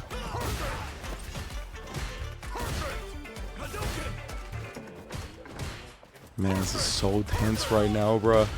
Boost trying to lock Do in this corner here. Yeah, exactly. So he can get into spacing where Do can just freely boom. Baits out the flash kick as well. Big swing right here for Boost, but... Yup. He tried to go for the stand Pierce, and Knuckle Do knew. So he goes for a slight back walk, crouching and kick in a punish counter. Boost on the back foot in terms of bar and health. A lot to work with. Blocks that one, doesn't go for the light kick. Burnt out now. This means Boost is going to be tough to get even to a CEA route now. He's going to have to kind of confirm in a Jinrai if he wants it. He's got to do it. I mean, the run DP is an option. But yeah, that was so clean from Do right there. He waited till he knew Boost wasn't run DPing through that boom to activate level 2 and then true block streamed him into death. Beautiful, beautiful. At the proper distance too as well. Like enough to back off where it won't be an issue. Or well, at a point where those fireballs are not going to be able to be run through with the parade of them. Knuckle Do on game point. Yeah. I like that switch up too as well. A lot better in the solid puncher department. Bro, right after boost the dash up St. Pierce. It's a light. Finds a shimmy off the crouch Fierce. He is so clean with that shimmy tool. Leads to so much. Yeah, optimal meterless punish, but you see Do is starting to catch on to the crouch medium punch counter poke strat. With punished it perfectly right there. Able to switch up everything off of that. Parry, he doesn't try to throw, maybe thinking he was going to driver's cancel. Boost hasn't really shown that option though. At least not today. That's true. Heavy kick, knocking on the door for me to kick. No counter it though. Yeah, Boost taking these trades every spot. Just his drive gauge not looking so good. Pick it from him at level 1. This is almost done. This is basically done. The jump back, no! Drive reversal, hold on now. Meaty Sonic Boom, you try to jump, it'll be sat down either way. Knuckle Do on set point. This is the qualify for Capcom Cup. Indeed, let him know, Cola. Do is on Capcom Cup point right now. Qualifying point, I should say. Well, he's playing like he's playing at Capcom Cup. He is. He's been very locked in. Very little like shenanigans from Do. All solid gameplay. And then walking back. Corpse hop, side switch. The side switch. Oh, the dragon suplex burns Boost out. He's got 3 bars, but dude, he's not even thirsty for the DI. He'll get the counter poke there as well. He can smell it. He can smell victory. He can smell the qualification into Capcom Cup. Driver's cancel. It's off of light confirm. Oh, I don't know if it's going to matter. Knuckle Do, he's alive for now, but Boost, he's chipped out. He gets hit jumping. Knuckle Do qualifies in a Capcom Cup 11. Congratulations to Knuckle Do. Very well fought, especially up in the corner. That's where everybody dies against Ken. You see him do these slight walk backs with the back Fierce, the crouching and kick. I mean, Boost afforded him that room for those moments to happen, and he took well advantage of that. Very well done from Knuckle Do. He is back at Capcom Cup looking to claim another one, this time for 6. Give it up for Knuckle Do, bro. He's still got a tournament to work through. Boost, you know, he'll still be at that regional finals, I do believe, especially with the points. Oh yeah, 100%. So he'll be fine. But you know, he definitely doesn't have to stress out and have that one sort of position right there at the end. It's going to be a very difficult one, but Boost has shown that he has what it takes to move through these brackets. But Knuckle Do, after losing a couple times over to Boost, has found the right strategy to deal with that. Crouching media punch, as you mentioned, and other things I feel. I wonder if Street Fighter League also kind of helped with that. We'll see later on. Could be. But Knuckle Dude, congrats. Yeah, big ups to Dude, man. Glad he held it down. Love always seeing him at Capcom Cup. So taking his rightful place back at the big daddy of them all, of course. So Boost, as you mentioned, he'll be in winner's side as well of the regional final. Like, he was the actual top 3-point leader coming into this event. So he's got plenty of points. And with this additional 25, he'll be on that upper echelon of the regional final, of course. So we're not done seeing Boost in CPT yet, which I'm very happy about. But Knuckle Dude, he don't got nothing more to worry about, of course. He can play in this. He has a chance to play in the regional finals as well if he chooses to earn some money from that regional finals event. So that's an option for Dude, honestly, if he wants to keep doing that. But right now, we got winners finals coming up next. Going to be Safe versus Kami, who have both been extremely on fire today as well. I believe Kami's been in winners finals before in Street Fighter 5. I think it was against Punk, or at least leading up to that point, because he was in winner's side before he went down to Punk, and I think it was like a 3-1 or something like that. He was in winner's side for quite a while. So again, when he locks in, he clocks in. We've seen that from Kami at tournaments. When he really cares, he starts putting that work and the effort in. Don't let him and what he does on his Twitch deceive you. He is a very great competitor out here. Same with Safe, though. Safe is one of those players that you just cannot be safe around. Like, this dude has that heart read where he is so unpredictable, but in the right sort of moments. So like, that Ken play is going to be different than a more technical boost that you would see. We want to see what's going to happen between these two. It's going to be our winners finals. As you mentioned, get closer and closer to solidifying everything that happens out here. Thank you all for watching that Dominoes in the chat. If you're in the Canadian region, it's like that, you'll be having a chance to earn a free pizza with 3 toppings. Okay, so it looks like the overall, if you're the overall point winner, you cannot compete at regional finals. So yeah, so he's going to be out of the running entirely. So Dewey is qualified for Capcom Cup. He don't got nothing more to worry about. Still win this tournament, build his confidence up, you know, keep going, show people who the top dog in the region is. But as far as his stress levels, they are completely relieved. Yeah, not bad, dude. Great play this entire season. Well deserved up to this point, obviously. You know, again, this is one of the most stacked regions, if not like the second stacked region, I think, overall, in terms of the competition that we had out here. Some of them dropped to the wayside because they already qualified. You know, Punk and Minna. So Minna was at Cream City and Punk was at Evo. So they're kind of out of the running because they've already done their job. But still, there's still a lot of competition that's out here that can do a lot of work. As we saw, Boost almost could have possibly taken it over Knuckle Dude. Has done it before, could have did it today, but Knuckle Dude was just on one. So big ups to do again. Boost, again, great work too as well, as he's out of the running, or out of today's running, but will be at regional finals either way. But we'll see how things shake down in totality with this winners finals coming up. Safe versus Kami. Safe, I don't know what you're doing. Get out of rank, bro. Get your ass in here. Kami, same with you, bro. I know you're probably watching random like music videos and stuff like that. Get your ass in the dang seats and play on the sticks, bro. Stop messing around. All right, man. That was some good stuff. Winners finals coming up next as well. We had a lot of intensity, a lot of emotions riding high. Now we got the 2 players that have been playing their asses off the most today. Safe versus Kami. Let's get into it. Ken versus Luke, a true classic. Ooh.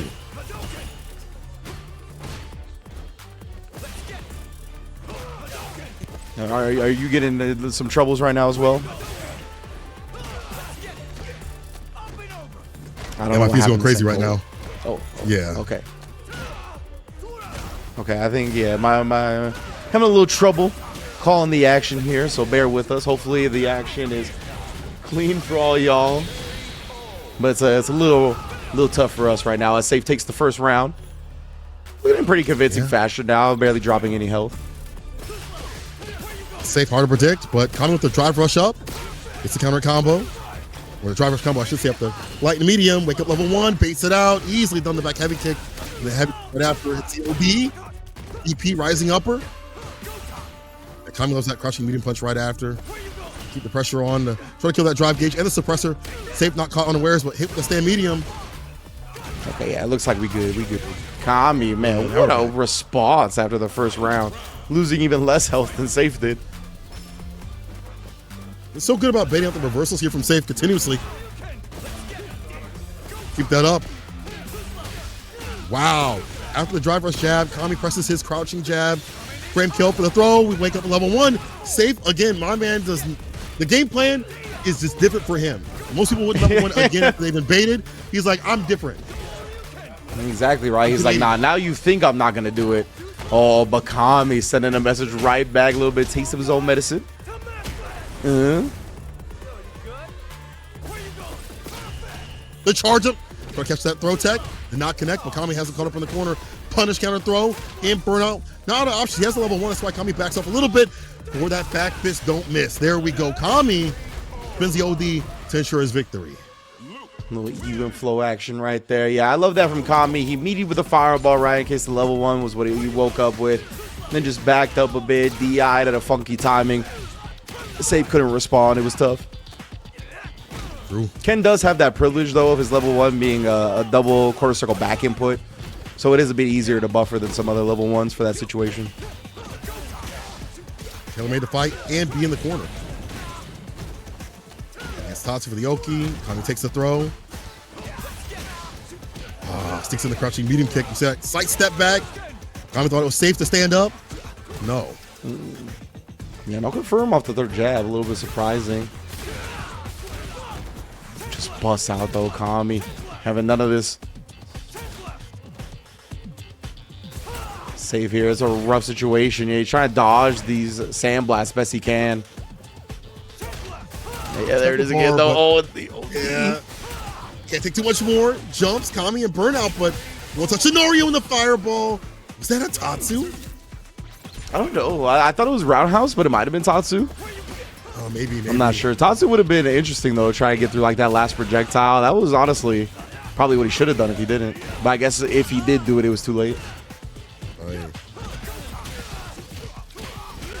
Okay, for the sniper, the crouching unit kick, run DP level 3. Wants the lead. Let's get that drive gauge back and take as much as possible away from Kami. Ah! Yeah, that's a great look from Safe now. Cornered, yes, sir. Not committing to anything, allowing for the easy anti-air and then follow up with that fierce confirm. You know what it is. Now Safe with no bar at the bottom. Work without that. Quite a bit to work with on his side of things. Try to spend some of that OD. Switch up the fireball timings, but Safe. Properly prepared with the perfect parries.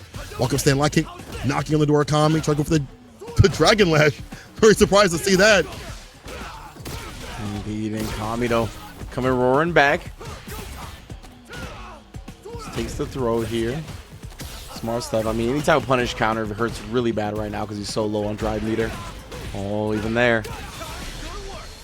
That's why we're spinning this level 3 here. Swing that drive momentum. See, Kami gets back into the green. Save very low now. Only about a bar. Is he going to try some type of sequence to burn him out? No, Damn. Instead he baits the throw. And hands heavy. Ridiculous. The drive impact right after. One more touch, one more tap. The OD fireball. Not close up for the splat just yet. The raw sweep off the feet. Kami. Oh. That was smart, man. Trying to catch maybe the buffering. If Save is just buffering the quarter circle back. Sweep could catch when he's not down backing in that instance. There's a lot of down backs in that motion, but could snipe him when he's not. Against Tatsu starter, I like that. Target combo, Jinrai. Is it with the DP? That's about half your health.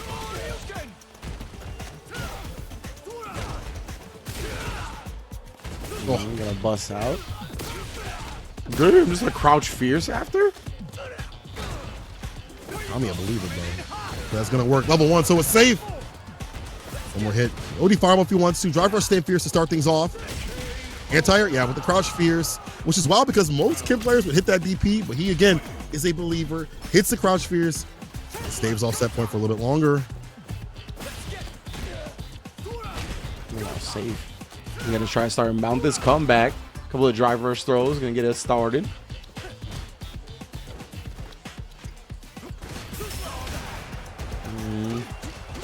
Drive reversal, aggressive drive reversal for Safe. Trying to apply this pressure. Kami, not gonna let the Jinrais happen for free. Yeah. But Safe might be okay with that because he's taking some drive gauge away from Kami. Yeah. A little bit of a win right there. But see how it operates though. Tick throw. Plus. Goal. Able to recover, get the back throw. Safe. It's not safe. He threw up the heavy kick. We've seen that before. We're seeing it from Kami with the drive impact. It's that meaty scenario. Yeah, that's how Dude took down Boost in that very first game. Oh, one of the meatiest fierces I've seen in quite some time. Easy link afterwards.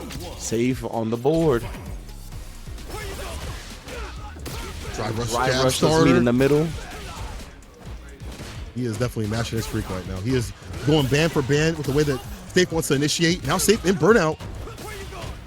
Great throw tech from Kami again. Now trying to get back thrown into the corner. Now he's able to maintain the corner. Safe literally helpless in that instance. No super meter to protect himself. Kami with an unthrowable string into the DI as well. That heavy to hit. Side switch from Safe. Backs up. He went for the area, the jump medium. Got blessed down to the ground. Drive rush jab. Oh, nothing from Kami. Delayed too as well for that throw. I'm surprised. No reversal jab. Perfect parry though. And the suppressor punish starter. That was a sick starter actually. Because of the parry scaling, Kami's still gonna have to use level 1, but that's all good in his book. Set point. Kami looking for that winner side. Grand finals out here. The final World Warrior East. Oh, actually going with the air to air that time. It wasn't forward jump, so you couldn't really convert off of it. From that, you can usually get air top too. Yeah, or OD if you want. Checks a dash with the jab. Yeah. This is great recognition right here. That's burnout all day. I'm looking at Ashley. He didn't. Yeah, he ended up doing something, but not no emergency break type option.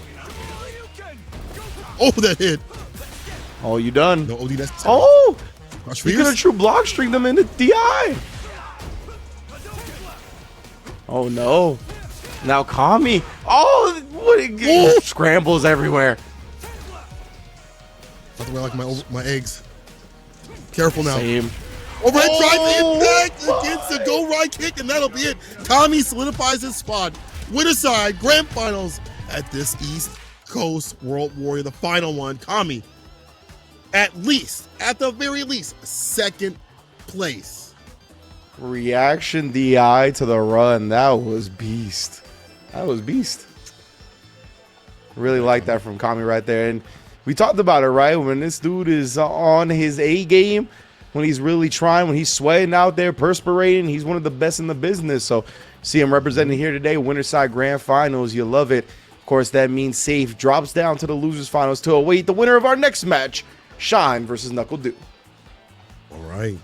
Moving down the loser side to see who goes up to advance to fight Kami. Shine, Knuckle Dew again, another classic. Dew again, from what I hear on Twitter, has been popping off continuously, but he's still got a set to finish. He's still got multiple sets to finish. And of course, Dew is a competitor. He definitely wants to get as far as possible and enact that pressure on all these opponents. I mean, one of these cats will go off to fight him either way at the final, so why not showcase that you are the best one to get it done? We Shine versus Knuckle Dew, and the winner of that will be fighting Safe. The winner of that will be fighting Kami in the grand final. So only a few more matches before we end the night. These great fights. Again, people hit the dominoes in the chat in Canada and get a little bit of an extra treat, a possibility of an extra treat with some toppings on top. Indeed, indeed. So it looks like the winner's side, pretty much Boost and Idom are guaranteed. And I got to say Safe, considering he will the very least get third. I believe was also Safe from loser side bracket.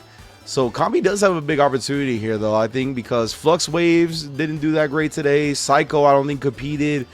So Kami, I think, maybe even with just second place, he'll get into that top 4 winner side. It's going to be close. It's going to be close. Oh, actually, Shine and Kami are tied in points coming into this. So Shine actually still has an opportunity to be that, I think, 4th person in the winner side, along with Boost, Idom, and Safe as well. We'll see how that all plays out at the very end of all this. We'll get the proper conversions, things like that. But I think your math is mostly correct on damn near everything, so I trust you. Yeah, I think we'll see, man. All right, Dew. Still gonna, again, as a competitor, run this to its limit, right? And try to switch things up. Drive rush drive impact. I mean, maybe try to catch the preemptive flicker. I get that, but shades of early days season 1. You know, sometimes you got to test them. Make sure that they're on their P's and Q's. Right now, though, speaking of which, Idom, nice little punish. Maintain control with the corner. Big damage now. Ooh. Now we get the walk up right after.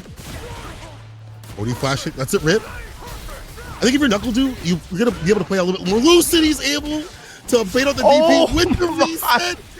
God, then you already won, dude. Yo, relax and double dash up for the throw right after. And man was in burnout. That's Knuckle Dude. God damn. That was a ruthless aggression, bruh.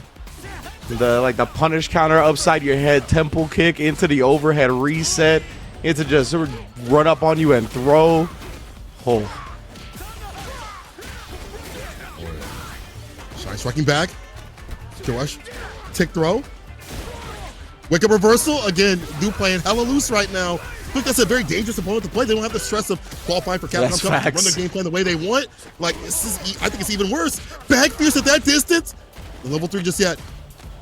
I'm with you. You are watching nothing to lose, Knuckle Dude, right now. Like, that is one of the scariest opponents to ever have to face, as we see Shine finding out about that in this first game. 1-0 already to Mr. Dude. Knuckle Dude looking ruthless and making Shine look hella toothless. I can't lie. The way that he is playing and rushing down Shine continuously, it's not just about the Sonic Boom game. It's not just dashes, normal dashes, jump-ins. Not even that many drive rushes, to be honest. 100%.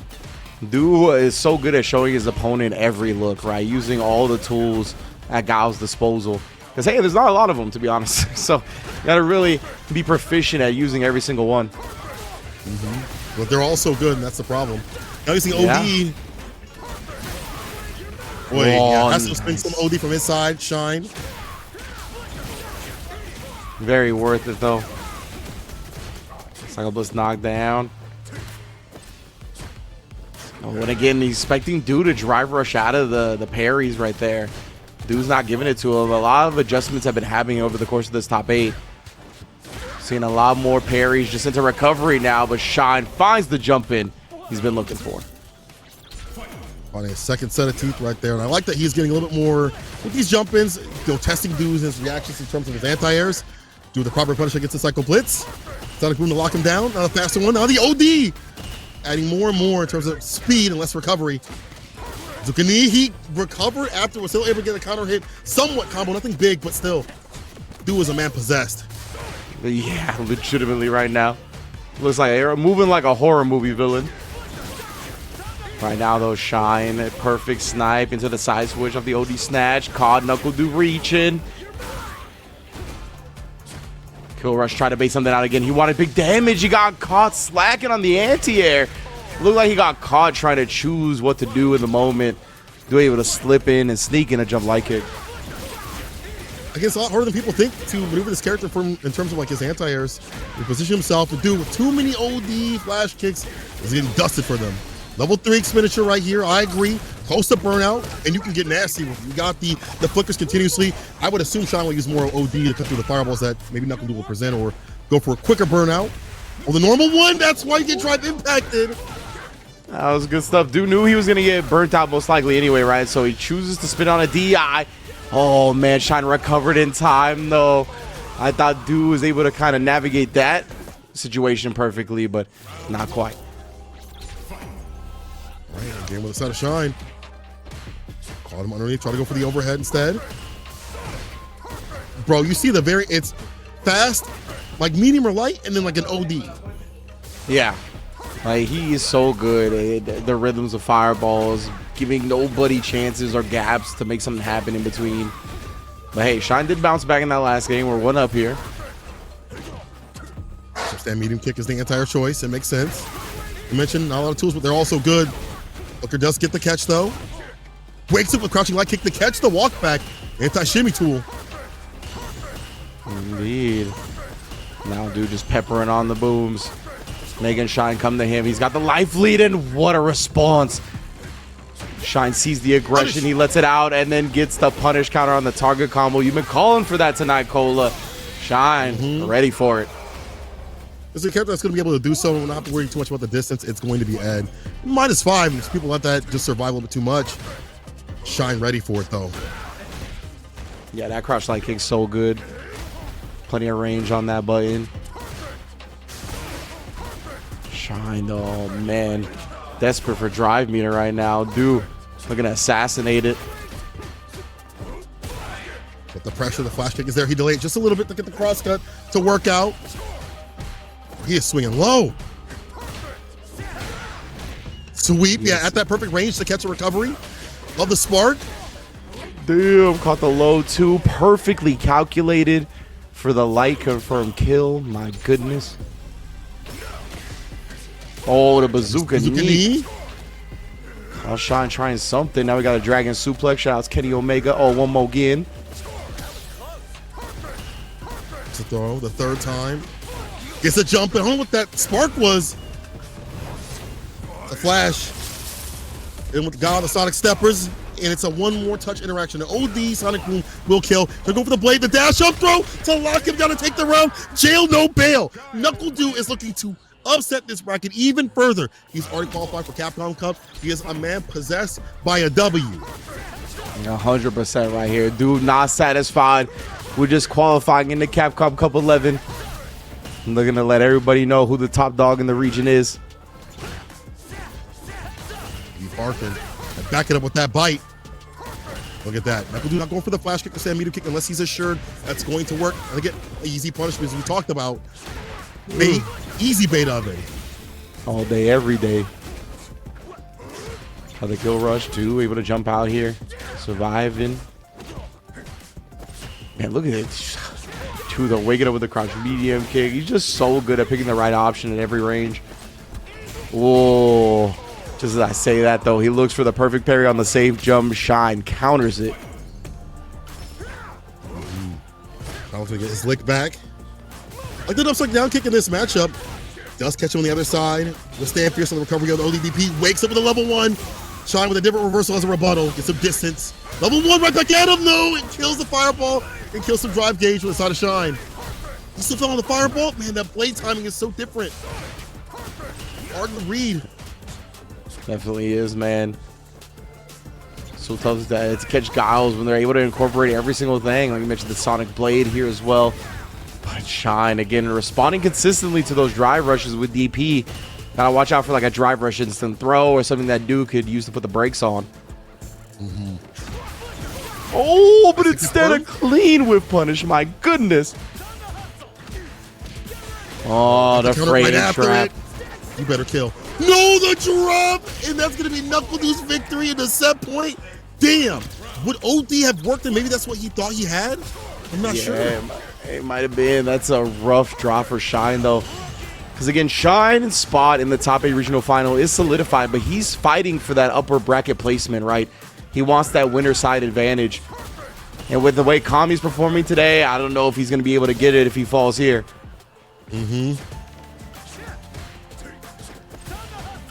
Whip punish on the overhead, follow up. Target combo, the flash kick is there as the anti-air. Don't let Duke get the lead. That's the problem. He gets the lead. He has that level 2 as well. Or should we harass the drive gauge before that happens? Problematic. Back Pierce to the Sonic Boom. But the heavy kick got interrupted. Oh my. Again, wake up to level 3. Waking up with the crouch. Like, you saw how many times dude jumped and like, Guile gets away with so many jumps because he's the last character in the game you expect to jump at you. Like, it's wild how much he doesn't get anti-aired, but again, these drive rush has been checked either by the ODDP, this time by the critical art from Shine, not going quietly into the night. Try to get his lick back. Oh, no stand me to kick whip punish. Holds parry, stand light kick. This should be it. The heavy kick to seal the deal. Knuckle Dew takes down Shine, moves on in the bracket, said job's not done. Job's not done. Job's not done. I'm still in this tournament. I still want to win this one right here, right in front of everybody watching on Incendium Gaming. Not settling for the Capcom Cup qualification spot. Knuckle Dew in losers finals to get his run back up against Safe. Man, I don't remember who said it. I don't know if it was Vicious or somebody else, but they were talking about how some of these players, when they don't have that weight on their shoulders, they play way better just in general. We still don't have to worry about maybe their family now. Like now dude doesn't have to worry about getting the Capcom Cup. It's a step further towards that 1 million. So that's less weight on his shoulders. So that's less weight weighing him down his decision making and things like that. He can get hell of aggressive. We see the wake up light kicks and things like that, OD flash kicks. Some are weighted and baited, some weren't, but it put that hesitation into Shine's mind. Like, and that's something I don't know if Dude would do normally, but it worked out. And maybe, hey, Dude, maybe you should do this at Capcom Cup. I can't lie, bro. It's kind of working out. And that's the thing, right? Is that you could tell yourself to play like that. You could train yourself to play, excuse me, sorry, carefree in the moment, kind of without pressures, without weights weighing you down, right? But there's a difference between telling and training yourself to play like that and then actually being in that situation, right? Where like, because even if you train yourself, you try so hard to put yourself in that mindset, I think it's damn near impossible to really achieve that when you have things weighing on you, right? Whether it be a Capcom Cup qualification spot, whatever it may be. When you got stuff weighing on you, I think it's damn near impossible to truly achieve that state. But we're watching Do truly happen in that state right now because he's qualified. All those worries, all those stresses are gone. That is incredible. Yo, Do moving on. His reward is to fight another Kin, and that one is Safe, so it's going to be the run back here. Yeah, I believe, he's the one that put Safe down to losers. No, it was reverse, right? Safe put Do in the losers. Yes, Safe put Do in the losers to start the top. It gave us the faded match. Big ups to Safe for that one. But yeah, next up now is going to be that losers finals, that run back. And yeah, you know, something else you highlighted, Boost, I think, had been getting the advantage on Do in their head-to-heads recently as well. So Do, you know, when he needed it the most, pulled out the W. That was impressive stuff. I mean, he is a champion after all, right? Capcom Cup champion, so that's what they do. Do might be playing differently too as well. I want to see him get mad active against the likes of Safe. And I mean, again, you see it. You got the Zenkai boost, and now he's set loose on loser side to claim even more souls, even more heads. Losers finals. Knuckle Do versus Safe. But I'll tell you one thing, it ain't safe with Safe around. Drive rush overhead to start things off. Again, these are things I don't know to do unless it's like messing around and ranked or something like that. He don't be playing like this in TNS or other tournaments. So I've asked Do about DJ because, you know, he was playing a good amount of DJ for a little while. And he was like, oh, yeah, I love playing DJ because I just turned my brain off. Like, we are seeing a DJ branded Guile right now from Knuckle Do. The brain won't just transfer over to a different character? Like, he should definitely just pick DJ at this point because that's how he's playing Guile right now. It makes sense, but at least you have better reward, or at least defense in Burnout. Or the flash kick. That's always guaranteed up against Jinrai, right? Unless it's the heavy version of Jinrai. Tossed him. Toast him. Can we get the name switch when we get a chance with the base? Oh, the trade flash kick? What? Bro, the way Dude is playing right now. Trade flash kick versus, but this guy is ridiculous. Hold spare. He was wary. A little bit of a drop right there, but saw him cut up in the corner. Has the bar to work with too as well. Driver's throw. This time the tech though. No punish counter on that crouching medium kick just yet. Come on. Give me that bar. Puncher. My goodness, bro. Your life, your drive meter, trying to walk up on him. Show him who the alpha was. Knuckle Do though, I mean, he's gonna get his drive bar drained a bit. That was a clean level 2 combo from Safe. Big fan of that. Man, he willingly put himself in the corner right there, but he had the confidence in his gambit. Knuckle Do, speaking of confidence, checks and then into an overhead. Beautiful calculation, knowing that overhead was enough life to take down Safe in that moment. Again, things I'm starting to see from Do, but now I'm seeing a lot more from him in terms of like confidence, the control, walk up throw up in the corner. Meaty boom, perfect parry. Let's get the side switch here. Has to do so. Dragon last side switch. OD wants to be nice and close and personal. But the walk back, Safe on the back foot. Raw top 2 DP. You know what? You got it, bro. Y'all got it, bro. That's usually a storage input error, but when it comes to Safe, you know, who knows? Safe is like one of the only cans I believe that'll just bust that out in an instant. Lays the crouching light kick to open him up. And Do he been thinking about that one. He's like, it ain't safe when I'm around. That boy is going door to door right now with a scythe, taking down everybody in his way. Who's next? Oh my, he tried the hezzy right there on the walk forward crouch jab again. Thought Safe would be pressing something. Messed up the flash kick right there. Yeah, little mistake. Safe will take advantage. It's a quarter pressure like. Hasn't been too good here for Safe. There we go. Run DP. Level 3. What's the lead? And I agree. And again, that was the check that Perry held into drive rush, right? That's why you see these players putting out those buttons like that. Catching that drive rush. And speaking of which, oh my lord. And what a good button to do so. You mentioned the disjoint, the slight disjoint on the front of it, the crouching medium punch. Very good against drive rush. Oh, but what's good against drive rush is that heavy kick. Ready and steady, gone the Sonic Steppers. Level 3 immediately. Yo, half your health is gone. Straight up. Bazooka knee, safe, not even trying to challenge right there. Respected the distance that it hit at. Ugh. Still level 1 here, not going to get bullied.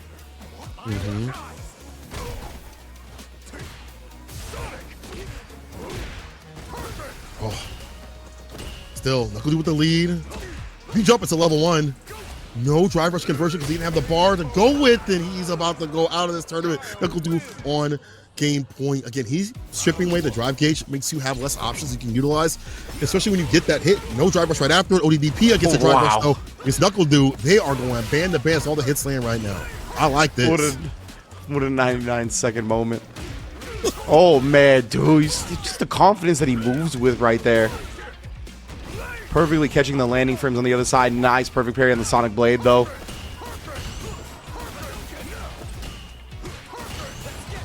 Perfect parry there, but not quick enough to get a clean punish. And then the Jinrai is perfect parried. Didn't even feel the need to bust out the OD's flash kick. Yeah, saves the bar. Honestly, it's a one more touch scenario. Try to walk in. Too much confidence, though. Safe stops that. Not the biggest combo. We'll get the dash up throw right after. I'm surprised Safe didn't get a little bit more off that. More touch, though. Yeah. I don't know if that was like, oh my goodness, the ODDP through the Sonic Boom, but the backdash calls out the throw attempt. Both these players feeling it right now. Yeah, there it is again. Tries to do it. Tap parry to drive rush, gonna get deleted, defeated by that crouching medium punch, as you mentioned so many times.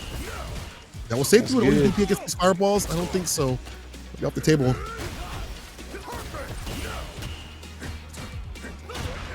Nice job walking back a little bit, catching the sweep on the bazooka knee. Dude has definitely been falling into those bazooka knee type block strings. Rare moment of, I think, a little bit of flow chartness from Dude. Safe able to take full advantage of it. Last bar, Safe has him up in the corner. Recipe for success for Ken. OD fireball is the entire choice. Take that quarter position, upside down kick. Let's get some distance, and Dude has got some bar to work with. It's just if he can land that critical art, full punish counter, but it's denied. As you mentioned, you cannot tap parry. There are buttons for this purpose, that light punch, stand light kick, crouching medium punch. Cast quite a bit. Yeah, all these like parries into the drive rush OSs. Players are looking for it. Oh, too close on the sweep. That's going to allow a big punish for Do. Remember, he's on set point as well to get into grand finals. Sonic Blade pressure set up. He thought he would parry, even drive rush out of that parry. Great combo. No level 2 just yet. Falls to the fireball for the level 1 to get it done. Sonic Hurricane to seal the deal. Knuckle Dude gets his lick back and moves on to grand finals. He said, job is not done. I do it out here. Do a clean little alley-oop to himself right there to put him back into that grand final seat, going up against Kami. Dude gets his revenge up against Safe that put him in the losers, takes down Boost, who has been getting the best of him in these World Warrior events, to solidify his spot in the Capcom Cup. This is a hell of a tournament for Dude, man. This is insane. Like, even though Dude is underqualified, the action is still sick, and it is amazing that Dude has kind of switched up this style where he feels very loose, very much more ready to present some of these more wild options, almost playing from the heart. Even more so, it feels, that leads him to fight Kami. Again, this is grand finals. Kami in the winner's side, Do in the loser's side. Do has to win twice to make it nice in terms of sets. Kami only needs one to get it done. We'll see what happens, though. Kami's also been playing pretty hot with both the Akuma and the Luke, which is very surprising to see another Luke rise to the occasion. Kami's always been like that, but when he is caring about a tournament, he is moving through a tournament. Yes, sir. Best believe. That's a great way to put it. And I'm gonna link the point totals in chat one more time, y'all.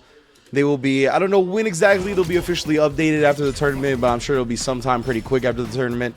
So keep an eye out for that.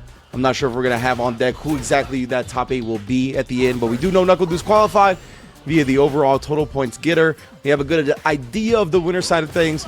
Let's get into this grand finals. Kami already started off the spine busters. The dash up is check the challenge with that perfect parry. You gotta be kidding me. With the throw though, and Kami will take advantage of that. Light knuckle, chaser, on Sioki and keep the pressure on. And those lights being a little bit more sticky on block will definitely help keep you in against that character, but NuckleDu, not the third. Dragon suplex. Let him know. What a cool name, bro. It do be. And now, slow and steady, Du knows time is on his side. And he's always good at switching up the rhythm, right? Hit and run style, 0 to 60, but Kami suppressing that check attempt. Kami's one of the ones to use that a little bit more often than other Luke players. And it works out. You drive reversal, Yeah. he based it out, it's a fat punch. Either way, you're gonna die. I mean, it's unfortunate to say, level 2 being nerfed, or level 1, I'm sorry, being nerfed the way it is, and burn out that area, you're gonna hold that regardless. Yeah, it was going to be long for Kami, even if he decided to block that out, get burnt out a different way. Oh, get off me. It's true.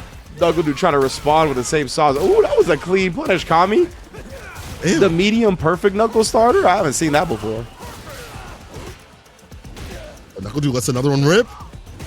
Or a medium kick, no counter hit.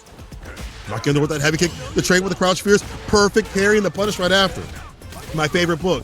I read it every night, I swear. Every time. Oh my Kami, what a drive rush timing right there to whiff punish the soul bot. That was nasty. You've already seen that button be utilized by Du quite a bit throughout the entire bracket, and what better way to use that drive gauge to get a proper whiff punish when you don't expect it.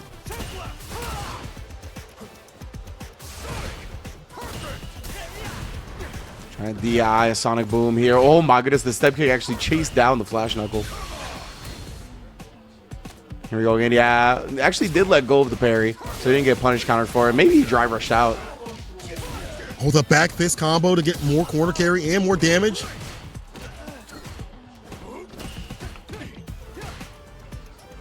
Tried a little hezzy right there. Dude's being so disciplined defensively though. Staying true with the frame traps as well. Catch a Kami off guard. Wanted to bait out something right there. You saw the jab. Thought Kami would let something fly. Speaking of which, he does there with the drive rush overhead. I don't know how he found that window of opportunity, but this is a way to get back into the match. Yeah, open up, daddy's home. Kami has him caught up in the corner. More drive gauge to utilize. We'll see what the crouching kick was hoping for a punish counter. Only a counter coming through from Kami. Oh, that was a drop right and gets dropped down with the OD Sonic Boom. Could have been more in that combo. Wasn't that a non-perfect knuckle? I don't know if it was a non-perfect knuckle or he got the perfect knuckle and then the follow-up didn't come out. It definitely looked very funky. And yeah, I'm pretty sure there was supposed to be more to that combo, but unless it was like some weird combi setup. That's just, you know, that he's come up with himself, because I haven't seen any other Lukes do it. Not to call him weird, really. I just mean like, I had never seen something like that before. No, I feel you. Cute little resets. That down kick does get the hit. NuckleDu approaching with that heavy kick. So you see Kami kind of walking back, looking for it to whiff and whip punish. But that's why we see the crouching with a kick target combo. And now the drive rush throw and the tap parry. Another overhead and a cross cut flash kick. A little bit late, but right on time. You wait for it. You let it cross cut automatically. Both drive rushing, but Kami shoots first. Yeah, it's just all about the timing with the flash kicks, since it's the down up input. Just gotta make sure you wait a second for the opponent to actually cross you. Oh man, he tried that whiff punish with the stand medium on the step kick. He's just a little bit out of range. It works Kami out. Caught. Beast mode is successful. Marshawn Lynch putting the team on his back. Bow. Bow, bow. Waits and baits, gets a DP off, counter hit off the medium. Hefty amount of damage, and Kami Running back the momentum just a little bit. Oh, heavy kick. I feel like it's going to be whip punish. The suppressor comes through. Press on his neutral. Drive rush stand fears. Heavy knuckle. The throw instead. Oh, just a drive rushing on in for the crouch medium punch. Oh, the meaty setup with the crouching light kick. The heavy kick right after. And Tommy's going to be able to kill. No, I thought the riding could have been level 1, but maybe I'm wrong. No, maybe you just thought it was going to kill.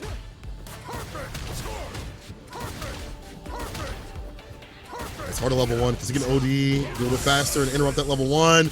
Okay, Dumps at the level 3. It's going to pause the burnout meter as well. Kami's got some here to defend himself, and he's still not going to be close enough for the wall to get the DI off while he's been burnt out. Dude waits for him to DI because Dude cannot respond with a DI of his own. Doesn't have the health to absorb it. God, on the fierce attempt. Kami tying up the grand finals. Kami trying to end this right now. Catching up the knuckle, doing his is the way that he's playing, I guess, his momentum that he's playing with. Shimmy with the throw. Extra 4 frames recovery is a lot. Oi, wait, bait. The decimate.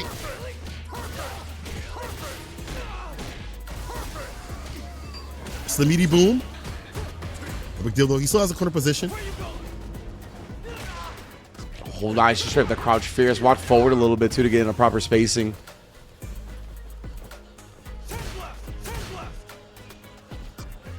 The sand blast him down. Kami's got a long way to go to turn this around though. Oh! Overhead on the recovery, the tap parry. Yeah, during recovery of parry, when you're locked into blocking, you still got to block the right way. I mean, not looking for the overhead right there. What a reaction to the DI. Dude seems so locked in, man. I don't know if anybody's beating this dude right now. This is why I like to see that back fist conversion for more corner carry. And you get more damage off this. Open the drop. Got hit with the level 2. Yeah, Kami routes it back. Very expensive, though. No more knuckle sandwiches. Or a diet. Yeah, you can't afford those calories, bro. None of us can. The USB feed us. Yeah, really? I'm trying to lose weight, too. It's just... Oh, that's what I'm talking about. Yeah. OD flash, get off me. And this time just going with the throw on the parry attempt. Huge punish counter damage, as we know. 2,000 flat, 20% of regular characters' health. Like Luke. Bye-bye. Oh, proper punish right there. Stand like Kickstarter. Meaty fireball right after. Lock him down. Walks up for the easy DP. Reversal jab on wake up again. Knuckle do playing very loose on wake up where you don't typically see him do that. He'll wait a little bit and delay his lights or go for like a flash kick OD when he's really pressed. But out here, it's rotation, a lot of options. I like this. Yeah, he's active, man. He's cycling through everything. Very free flow. Very willing to gamble in these situations, right? He's basically playing with house money right now. He's got nothing to lose. Qualified for Capcom Cup. He's confident in his decisions. And even if they don't work out, like we said, nothing to lose. Double drive rush cancel. You already know. Level 1 to finish the job. 1 round away from the reset.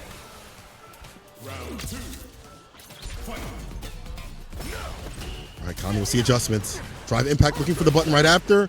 It's a no-go. Yeah, Kami trying to outspace and look for the proper punish against like heavy kick. Still isn't able to get it. Like he's in the proper distance. Drive rush, flash kick. Maybe flash kicked him away. Now it's all back to this game of trying to get in. That's a little perfect parry. You can see Deuce switching up the rhythm, but just missed on the bazooka knee. Yeah, he's trying to play around the idea of the negative frames to try to perfect parry. Nothing doing from Do. Dude tried the shimmy right there. Great patience from Kami, though. Checking the drive rush after Do attempted the parry at first. Puts him on a pixel and a dream. Overhead. Oh, too far out. You try to delay it just a little bit. No way. The flash kick, the meaty boom right after it. The trade still in favor of Kami. Enough for that transaction. Put himself on game tournament point. Yeah, oh, try the suppressor. I see a little hezzy right there. He's giving Du these moments to wake up with OD flash kick. He knows how willing Du is. With that respect, right? Kami switching up with the OD fireball. The anti-air is there with the level 3. Wants to kill the drive gauge immediately. As much as he can and will land a big grip of damage on that raw style. All I gotta say is go Dodgers. That's beside the point at the moment. Kami though, trying to get back into this one right. You don't want to let Du keep building on this momentum that he's building up on. Double drive rush cancel. He should be able to close it out here. Beast mode, baby. Putting all of CPT on my back right now. 2 up. And Kami, no joke, bro. As he messes around on stream, don't mean that he ain't locked in and clocked in when it comes to that serious business. Grand finals right now. The switch to Kami. It's right or die until the reset happens. If it happens. Yeah. He's betting this final game on the Kami. We haven't seen the Kami all night. Back up against the wall. It's been Gao through and through, the signature character. The one that, of course, everyone knows him for. I got him in the Capcom Cup this year. But now, you know, we're already there. Let's bring out the Bay. All right. Switch up a little bit. Driver shot, but doesn't get the crouch fierce follow-up. Not even close to the same area code. That hurts for Kami, honestly. If he was able to start it with that, that would have been huge momentum, huge little life advantage to start this. Now it's doing the corner, controlling the game. Fierce to charge up, put the perfect parry in between. Light. Yeah, I like that Kami doesn't go for like the heavy inner, so he doesn't have to drive rush right after. He goes for something where he gets a bit more Oki off. I thought he was going to try parry when he landed. Oh, yeah, we've seen that a lot today, right? Yeah, most definitely. Oh, try to chase down. Couldn't find the connection, though. And Kami did the splits in the air, just manipulated her hurt box. We'll do looking to reset the bracket. Like, the frame kill again. Medium. To the DP.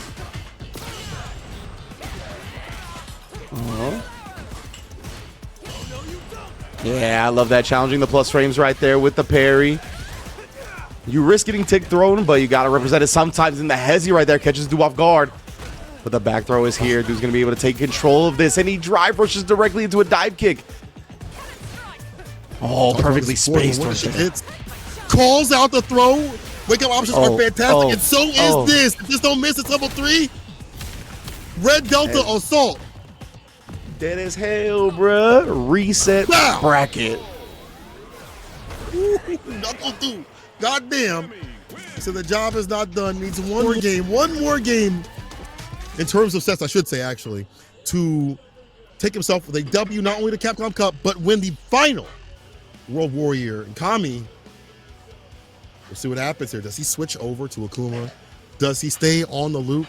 I feel like if you were Du, you should have went with the Kami in the first place. This character's not even warmed up, but is cooking like Salute. I was gonna say, is Du gonna go back to Guile? Like, he technically can because it's a reset, so he can actually start this set with Guile again.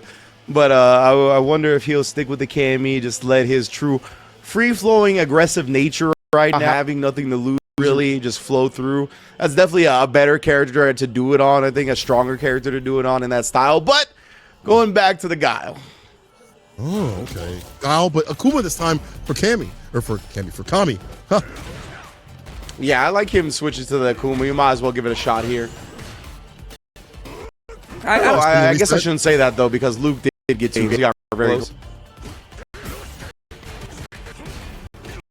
See, overall in this matchup, like, you have a character test of Guile, not a bad option. With the stand pierce, he can pin the soup right after. He is so ready for these pivotal moments. Perfect parry is there for Kami on sweep. Go for the medium or the throw. That heavy get said, but holds tight trying to tap parry. It's a walk-up throw instead from Du. Or the wake-up options right now that are being cycled are aggressive. I know, man. He's able to duck the back fist with the wake-up cross, but I didn't know that. And then the overhead, again, the aggression was on 11 right now from both players. Built to the level 2, you know what it is. All up in them guts. Kami, first round. For that level 2. Flame guts. Drive impact round start? What are these round starts for these cats, bro? Let them know. Let them know.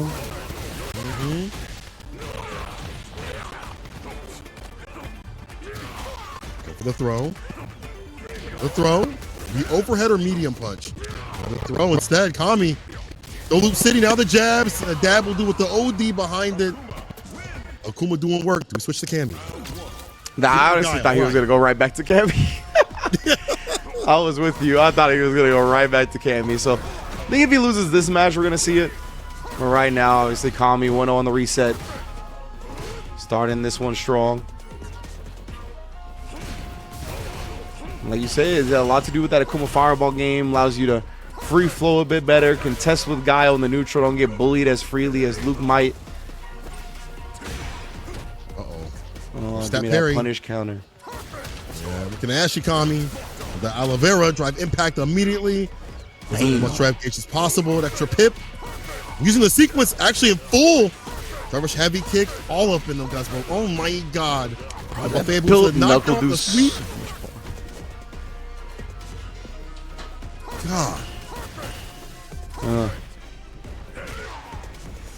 Ready for the jump as well. A little sweep action from Kami. Yeah, Knuckle Dude, knowing that he doesn't want to give him a big opportunity. He held the first throw, but he does get caught waking up with a button there. Now discipline. Oh, but not disciplined enough. Doesn't respect the punish opportunity that Kami has on that target combo. Takes full advantage. You see everybody and their mother use that stand light kick. You got to be wary of it, knowing that it's going to be an easy punch for this character. Tap parry too often, Kami. Yeah, he hasn't been drive rushing out of them, right? So a lot of these have been punish counter throws as well. Hurts bad. Adds up. Akuma.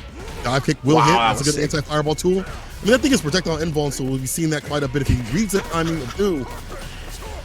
For the people that have won pizzas today is wild. That's all I gotta say. Oh, the A&T Air level 1 safe just won Domino's. Shout out to safe.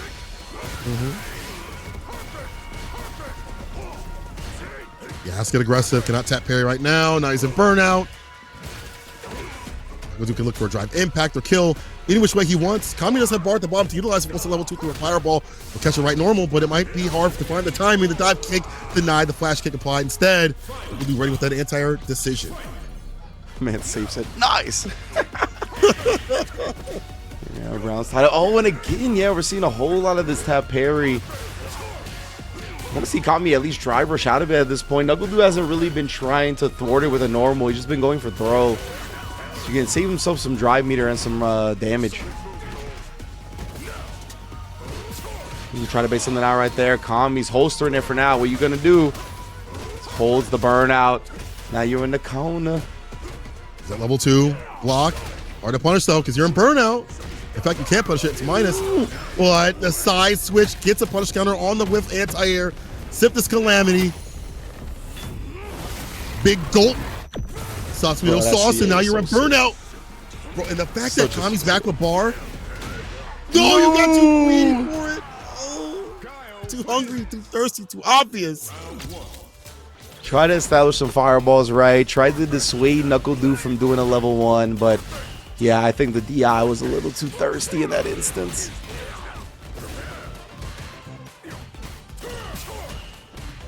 Now, dude, nice job. I like that. This dude didn't try to like back throw after the drive rush or anything, but Kami was disciplined about it. Type agree they talk about the Bible. That was crazy. That one was crazy. That man said you were one of the 7 deadly sins worth of greed on that one. Right? Psalm 36 right there, bro.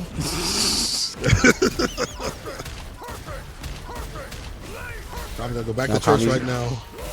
Oh, just as Kami gets back to his drive meter, praise be. Will do though. Flash kick. Dude Dude, I was going to say, what kind of hard reads you got that you're willing to burn yourself out in this instance right here? And he tried. Tried a couple of them, but Kami was nice, calm, cool, collected. Do with the better round, Sar. It's with the flash kick, drive rush, the fake out, looking for the reversal or tap parry, get something at all. Well, oh, crouch for yourself, flash kick. You'll take that trade though. You have the lead. Little DNT chop. Oh, and the fireball as well. Man, Akuma stays doing the parry motions with his arms. Well, he do that. Wax on, wax off. Most definitely. And dude, he's back to business mode, it's looking like right now. Just completely standing his ground at a specific spacing. Kami does sneak in a light Kickstarter. You do back to it, though. OD. Gets the driver. He saw the green, said, I'll become the stop sign. It comes out the green, yellow. You got to slow down, fam. Well, that's true. Going 60 to 25. School zone. And now Knuckle Do. Huge life lead in this round. Big game in this set as well. This is going to decide who goes up 2-1 in the reset. Knuckle Do looking in cruise control in this one, though. A huge life lead. We know those life leads can get dissipated quickly up against Akuma. Gotta get the right starter, though. He tried to sneak in another demon flip escape like last time. Dude was ready. There's a crushing kick to catch the walk back. Knuckle Do on game, tournament point now. Kami looking a little lost. What character do we go to? I think you switch to Luke. And I think he will do that because he's backing out. Back in with Luke. Luke got the 2 dubs. That's true. But yeah, this is something very honestly admirable that dude's doing right now. You know what I mean? He qualified for Capcom Cup. He didn't have to really try hard or anything like that for the rest of this tournament if he didn't want to. Hell, he could have DQ'd. But the fact that he's staying in it, fighting tooth and nail, getting gritty, not only just playing in that carefree, aggressive style, but we saw when it got close, when it got into the clutch moment, he started playing more business-like dude. So I just love people that are really holding themselves at a standard despite business being taken care of. Right, they're professionals. They understand what this looks like. If you just leave, you know, it just look grody. You know, this man's a Capcom Cup champion. He out here for the real business. He's a competitor, and he wants to put his mark further. Another tournament. He's on game, tournament point, gets a fat jump in, the flash kick right after. Yes, sir. That's the type of Saiyan DNA, you know, those type of guys. Sonic Foxes of the world. All these players just looking to get the strongest battle, the strongest competition. Well, Hezzy right there. He didn't even believe in it, though. But dude, nonetheless, still has this corner control. Oh, my goodness. Prime Avon Barksdale real estate. And then waking up with the aggression again. Getting close, crouch, medium, kick into the target combo. That is tournament point. They seal the deal. That's coming going to try to run this back.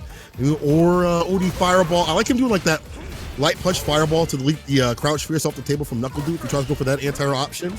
So on the ground, that's a difficulty. Jump, light kick, gets a side switch right here. Nice little cross cut. Oh, beautiful 2-piece as well. Recognizing the juggle point that he got from interrupting the demon flip. Oh, that time he's able to recover from the boom. He wasn't blocking after the parry. Oh, he might have thought the parry still needed to be there, but the screen freeze and Kami, the speed of lightning, out of here. Knuckle like, takes it over, Kami. He ain't trying to watch the flash kick cutscene. I ain't trying to watch any of that. Yeah. Yeah, that's why I was trying to call out campaign, the screen freeze, and then, you know, the whole screen froze with the quick disconnect of Kami. Amazing, amazing performance from Kami today, though. Getting second place. I think that should be enough points to get him into the winner's side of the top 8 regional finals.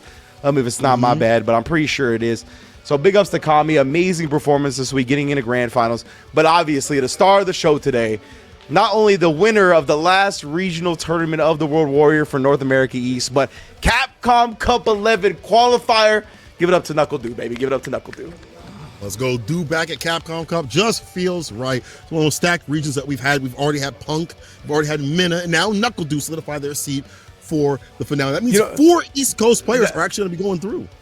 That's a good point. And I think at the start of this World Warrior CPT, seeing Mena move into this region as well, we were like, damn, son. That means it might be one of Do, Mena, or Punk not making it to Capcom Cup. And look at that.